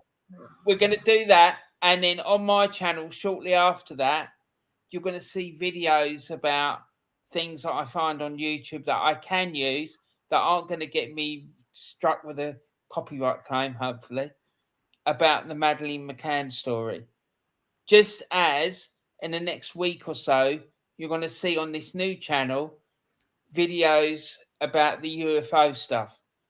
The reason it hasn't come up before now is because there's been an issue with my channel and I've had to spend time sorting that out. So in the next week or so, you're going to see videos which show the hearings that went through the United States Congress, and then also a press conference hosted by NASA about their recent report into the UFO phenomenon, which was it's quite interesting, but quite frustrating as well, to be quite honest, because it was just a bit bizarre. Anyway, so yeah, that's me. My channel name for the new one is Unveiling Realities, and the channel that I've been using to talk about football and stuff is Warren's Team Talk. So come and check me out. You can find me on Instagram, also on Twitter, which I don't really use that much because I don't really like it. Facebook, which I don't really understand. So yeah, that's me. And thanks very much, Diesel, for having me on. It's lovely to see you again, Jez, after that amazing stream you did last night. Fair play to you for doing that, mate. It was brilliant. It really was. And hopefully, like you said earlier, if one person can get some benefit out of it, then it would have been well worth doing it. So, yeah, that's it. Yeah. Thanks, Wes. And listen, mate, I say it to you all the time privately, but I'm going to say it on stream as well. A lot of the stuff that you do on my channel is just brilliant. It's something I'm interested in. It's something you are. I know it's not everyone's bag. I get it. Then if you don't like it, you ain't got to watch it. No one's forcing you. But you know what? For the ones who do like it, for the ones who do have an interest in phenomena and UFO and all that sort of stuff, because we all know it's out there. We're not the only ones here, surely, right? That's all coming to light now in America, especially with US Congress. But unless you're following it, you won't know. So obviously, it's just stuff like that just blows my mind and it just interests me. So thank you. Madeleine McCann, I've been asking you to do this one for a while because I've got a lot of strong views on this. It's not as clear cut as what people think, in my view. And obviously, I know you'll go off and do your research on it, and obviously, we'll chat about it and you'll do a stream on it. So, yeah, again, thank you very much, mate. Really much appreciated. And I say this all the time. You are one who does need more subs. I don't know how you've not got. You should have more than me. Criminal that you haven't, because you're quality, Baz. I love you. So thank you, mate. Half the reason me bringing you on here because I want to help you in some way, and I hope I'm doing enough. I don't know. If I'm not, tell me. Thank you, Diesel. No, anytime. You know I love you, mate. And Jez, what can I say? Again, the stream last night, brilliant. Yeah, and I think we're seeing results of that already. I won't say any more than that, but obviously, you know, people are sitting up and taking notice, and they've watched, and obviously, it's made a bit of a difference. It's made them actually reach the phone or an email or a message or whatever. Because I can say this all the time, guys. It's the toughest I've known it out there at the moment with this cost of living. That's still going on, by the way. Mortgages going up. You know, people. You know, you got a choice: you either feed or you put your gas on. I mean, winter's coming now. You know, we've had the luxury the last several months. We've not had to put our heating on. It's getting cold now. So now that's going to go up, you know. So there's a lot of things going on at the moment, and it's hard for people. You know, we're all feeling the pinch. Let's be real. We are. You know, and sometimes I wanted to touch on this. I'll do another stream on it because I don't want to sort of take Jez down that road again. But just all I would say, guys, I do get some messages on Instagram privately. You know, there's this one guy, very quick. He said I can mention it. I'm not going to mention his name, obviously. He's messaged me and he says, "Look, I watch Diesel. I watch your channel, and funnily enough, he's a Man United fan. He doesn't agree with a lot of what I say. He admitted that. He said, I don't agree with what you say, but I love your channel. I respect it." And he's start looking at doing his own YouTube channel. He wants to start his own up. He's only 17. right? And he wanted to know how I deal with haters, yeah, because he's worried that if he starts it up and he gets comments like that, he's not sure he can deal with it. And I said to him, I said, look, I'm going to be honest with you. I'm very lucky. I don't really get haters. I'm very lucky. I don't. I got quite a few when I was with Claude. Since I've started this, I don't really have any. But I get the odd one here and there. But I just said, look, mate, the way I look at it, if they're not paying my bills, my way in life, they're not paying my mortgage, putting clothes on my son's back, putting food in his belly, my belly, then as far as I'm concerned, they don't mean nothing to me. And I think we have to have that ability to be able to switch off and think, you know what? He can say something about me online. If he met me in the street, I guarantee it wouldn't be anything like that. You know, and that's what a lot of these people are. They're cowards. And you have to learn what's what and who's who. And you have to learn that these are just people trying to come at you from behind a keyboard, from behind a laptop, a screen. That's it. That's it. I can assure you, it's nothing to worry about. The pros far outweigh the cons. What I would say is have good people around you, have friends around you, good people, family, good people. Because I'm telling you now, some of the people I thought were friends were the ones with the snakes. You have to learn who's who. Yeah? Who's who. Right? A true friend will want the best for you. Yeah? They don't want you to have this because they can't have it. No. People like that, get rid of them. And I think as long as you surround yourself with good people, then do you know what? You want to start up a YouTube channel, don't not do it because of the chance of you might get hate. Well, don't stop yourself from doing something that could potentially grow and be good for you because of people you don't know who are just going to say something on the screen. Jez gets a bit more than I. Your stream last night, we all know Lee gets a lot. But you know what? You just got to brush it off. Brush it off. That's all I would say. If you want to start a YouTube channel, blimey, go and do it. Do it. Better to try and lose than not try at all, right? So that's all I would say. Obviously, I'll touch on a lot more next time I stream. But for now, guys, I just want to say, look, an hour and 46 minutes, coming up to 2 hours. Thank you very much. I do waffle on. I can't shut up. I'm sorry. Can I just make... Yeah, go on, mate. Please.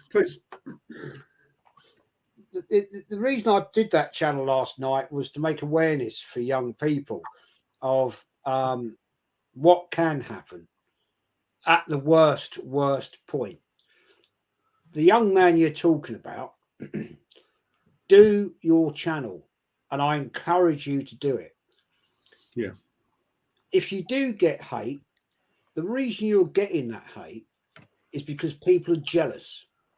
It's because you've got the bollocks to get out there and show your face on camera and do whatever your content may well be.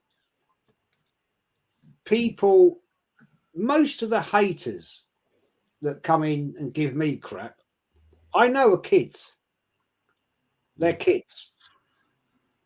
You don't get people of Warren's, your age, Diesel, giving hate. They may say, well, I don't agree with what you're saying, and you're talking rubbish, but they're not giving you hate. The fact they make a statement like that is constructive comments. When you get young people, that young girl I was talking about last night, she was getting horrendous, horrible comments, but it had nothing to do with her content. It was pure abuse. And some of the comments I was able to be shown by her mum, there was nothing to do with what she was doing. It was just there had been people being horrible. And unfortunately, she was a very young, sensitive girl, and she couldn't handle it. And sadly, she never talked to anyone. Yeah. The point I'm trying to make here is if you do a channel and you get abuse, talk to someone. There are people you can talk to, even if it's not your mum and dad. There are people you can talk to. But the fact remains, the most important point is these people that give abuse, right? You're never going to meet them. You're never going to see them. So don't worry about it. Yeah.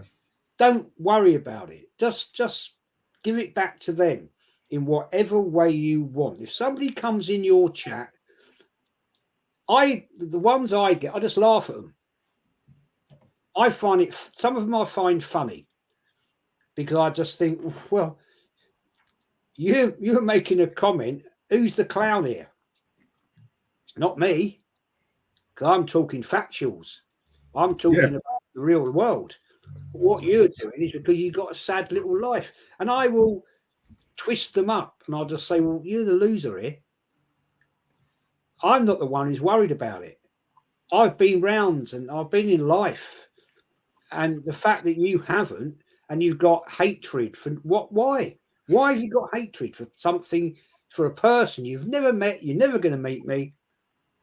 And I've had it where people, oh, I'm going to beat you up. If you ever come to the Emirates, I'm going to beat you up. This, that, and the other. Righto. I'm sure you will. Yeah. Do you know what, Jez? I said the exact same thing, right, to this guy that I was when we was messaging. I said, you know what? You're going to get people who, I mean, you get them all the time, that Pete Haywood or whoever it is, right, who constantly come in your channel and, you know, and coat you off, but yet they're in there every time you stream. So not only are they coating you off, but they're also adding another view, another, you know, to your channel. They're helping with the algorithm. So in a roundabout way, they're helping you. So if you want to come in and cut me off, by all means. But I said to this guy, I went, if someone's doing that all the time, who's the one with the problem here? As you just said, hatred. This guy doesn't know me, yet he's always hating on me. Who's the one with the problem? I'm laughing it off. I'm living in your head rent-free. And for whatever reason, I wound you up. Who's got the problem? It's certainly not me. And I think you have to have a look at it. You look at it like that. Look at it. If anyone's got a problem, it's this guy. Because he's just always coming for me. What, does he fancy me? Is he jealous of me? What? Do you know what I'm saying? Once you look at it like that and you put them in that sort of box, I'm telling you now, you will be perfectly fine. Yeah? Once you get that one or two out of the way, because you will get them. But once you bypass that, I'm telling you now, you are cool. Just don't let these people dictate what you do. That's all I would say.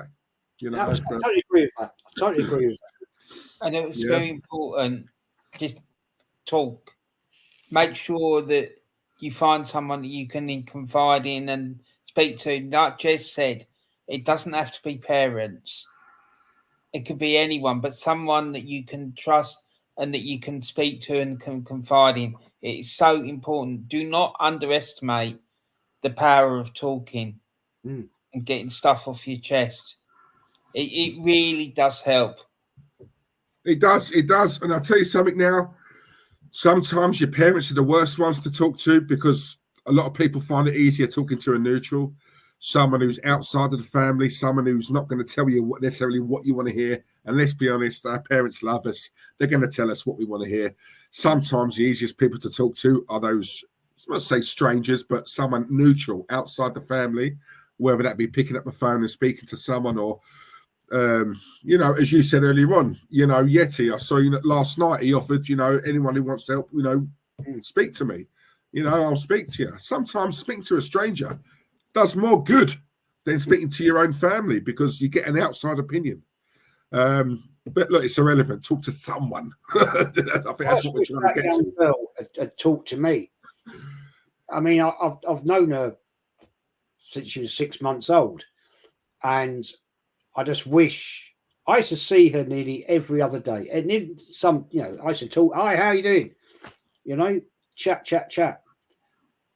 But she never opened up because when she set up her channel, she did say to me, "Oh, what do you think I should do about this, that?" And I said, "Yeah, whatever, just chat. You know, do your thing. Just do your thing." And I said, "If you're on your, write down some bullet points, things you want to talk about.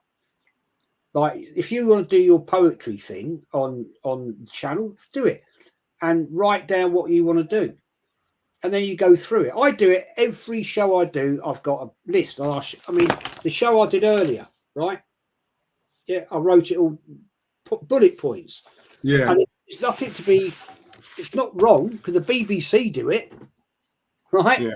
They've got teleprompters where the newscasters are reading it off a bloody screen. Yeah, of course. So do it. And I just wish she'd come and talk to me and said, I'm having trouble here, Jez. And I'd have gone, okay, this is how to deal with it. I'm not saying it would be the right way to deal with it, but the fact I've got more experience in life than a 16-year-old girl, I could maybe have helped her. Yeah. But sadly, didn't happen, man. No. Listen, I totally get you, mate, and I can see why it was hard to do, because there's a lot of people who wouldn't be able to do it. But at the same time, Christ, if we just need to help. Use this as a way of, do you know what? Those guys are right. I'm sitting at home. I'm on my own. Listen, let's have it right as well. Some people don't have anyone. There's some people out there who have no family. Maybe they have no friends. I'm not being horrible when I say that. Some people genuinely are alone, right? They are. You know, some people just aren't blessed to have people around them. That's where we would come in, you know, and we always say, you know, even if it, you know, speak to us, send us a message. You got Yeti yesterday on your stream, you know, opening up saying, look, I'm here if anyone wants to, you know, and sometimes do it, you know, because YouTube platforms, whether they're big or small, yes, we talk about Arsenal, we talk about football, but bloody hell, there's more important things in life than football, and this is one of them. Let's have it right. We're all parents here. No parent should ever outlive a child, in my opinion. And I'll tell you something, for me, a father, you, Jez, Warren, I'll tell you, that cuts deep, especially when it's a child. It does. Sorry, it does. So, guys, we're here. Yeah? Men, women, whoever in the chat watching, we're here, should you need. But look, guys, thank you very much. Jez, before we go, just shout out yourself. Everyone sub to you anyway in my channel from what I can see, but just in case there's one who isn't, shout out your channel. Yeah, Arsenal history and more. It's all about Arsenal, and you know, last night was a totally different subject. It was important to me to put the message out there. Yeah. And I wanted to say thank you to Warren, Kenny Ken, Lee Gunner, and the long-haired Yeti who's in the chat right now. It's a very important subject, and last night. So please, if everybody hasn't watched it, please go and watch it, because I just want to get that message out there to young people and older people, because there's a lot of vulnerable older people my age, you know, that have issues and problems and are depressed or whatever. Just go and watch it and have a look. And I'm not after the whole point, as I said at the start of the show last night. I'm not doing this for likes and subs and shit like that. It was. And the super chats are all going to the suicide awareness charity. That I should have said that before the start of the show, because I didn't want any of that. But thank you for all the people that did give super chats. But I can assure you, all that money is going to go to the suicide awareness charity. Wherever you are in life, there's always a way out of it. There are people you can talk to. I mean, you know, I'm not a counsellor, but if somebody's got a problem, come and talk to me. Come and talk to Warren, Diesel, long-haired Yeti. We're all here to help, because at the end of the day, too many young lives, as I said last night, out of the 784,000 reported cases of online abuse, right? 1,584 young people between the age of 12 and 16 have committed suicide. And that is disgraceful.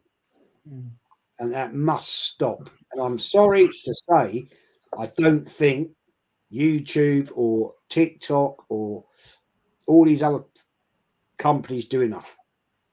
And it should be stopped. And I'll leave it there. Facts. And guys, just one more thing, because I'm aware that there's a lot of parents who watch, well, a lot of people who watch this who are parents. Kenny said something on your stream last night about, if as a parent, do you know what? I don't care when people talk about invading privacy. Fuck all that bollocks, right? If I'm a parent and I've got to do what I've got to do to keep my son safe, trust me, I'm doing it. Now, what he said about creating some dodgy account, just to keep an eye on what your child's doing, I'll tell you something now. He was right. He's bang on. Do that. Because I'll tell you something. when he's got his iPad or his mobile phone and he goes in his room and parents just think, oh, I've got a bit of peace. He or she's out the way. I'm telling you, every now and again, go to the door and just listen to what's, because kids of that age who befriend other kids or pedos or whatever they are, who make out their kids. There's a big thing going on in school at the moment about the dangers of social media and, the online presence. And are you sure who you're talking to as a child? Because that is very common. A lot goes on. It's easy to create. I mean, you said it on your stream last night, Jez. Anyone can create an account. Anyone can make out they're 8, 9, or 10 years old when really they're my age, right? Anyone can do that and start befriending a child. Anyone, and children are pure and innocent, right? The likelihood is that at some point they will give out their address, where they live, how old they are, what school they go to, what their name is, what their surname is, whatever. As much as I say, look, don't ever, but sometimes, you know what kids are like. They say, oh, he's all right, he's my age. He goes to, no, right? Always listen and keep an eye on their mobile phones. Always know their path. Go down their phones if you have to. I go down his once a week. Yeah. And he knows I do, right? That's the only, if I don't, then he doesn't have his phone. Simple as that. You need, as a parent, don't become negligent. That's the only thing I'd say. Because I'm telling you now, the schools ain't doing it. They say they are, but it's not their kids. They're our kids. No one will look after our kids more than us. Exactly. Fact. Right? Fact. I'll keep it at that. Now, Leslie, big up yourself. Brilliant show again. Mighty message, guys. Keep it up. Thank you very much. And guys, listen, thanks for tuning in. Blimey, 2 hours. Guy, Warren, yes, I apologise. I'm not going to. I enjoyed it, man. It's always classic on here. It's always classic. Yeah, no, I love it. No, honestly, mate, really appreciate it. And guys, I'll be what's today? Friday, isn't it? Saturday tomorrow. So yeah, I'm probably going to do a stream Sunday after the game at some point Sunday night, probably, and obviously discuss that massacre that we've witnessed on Sunday. So let's hope. But guys, thanks for watching, and see you soon. Big up to yourself, and much appreciated to Jez and Wazza as well. Well, love yous. Arteta out, by the way. Boom! Arteta out.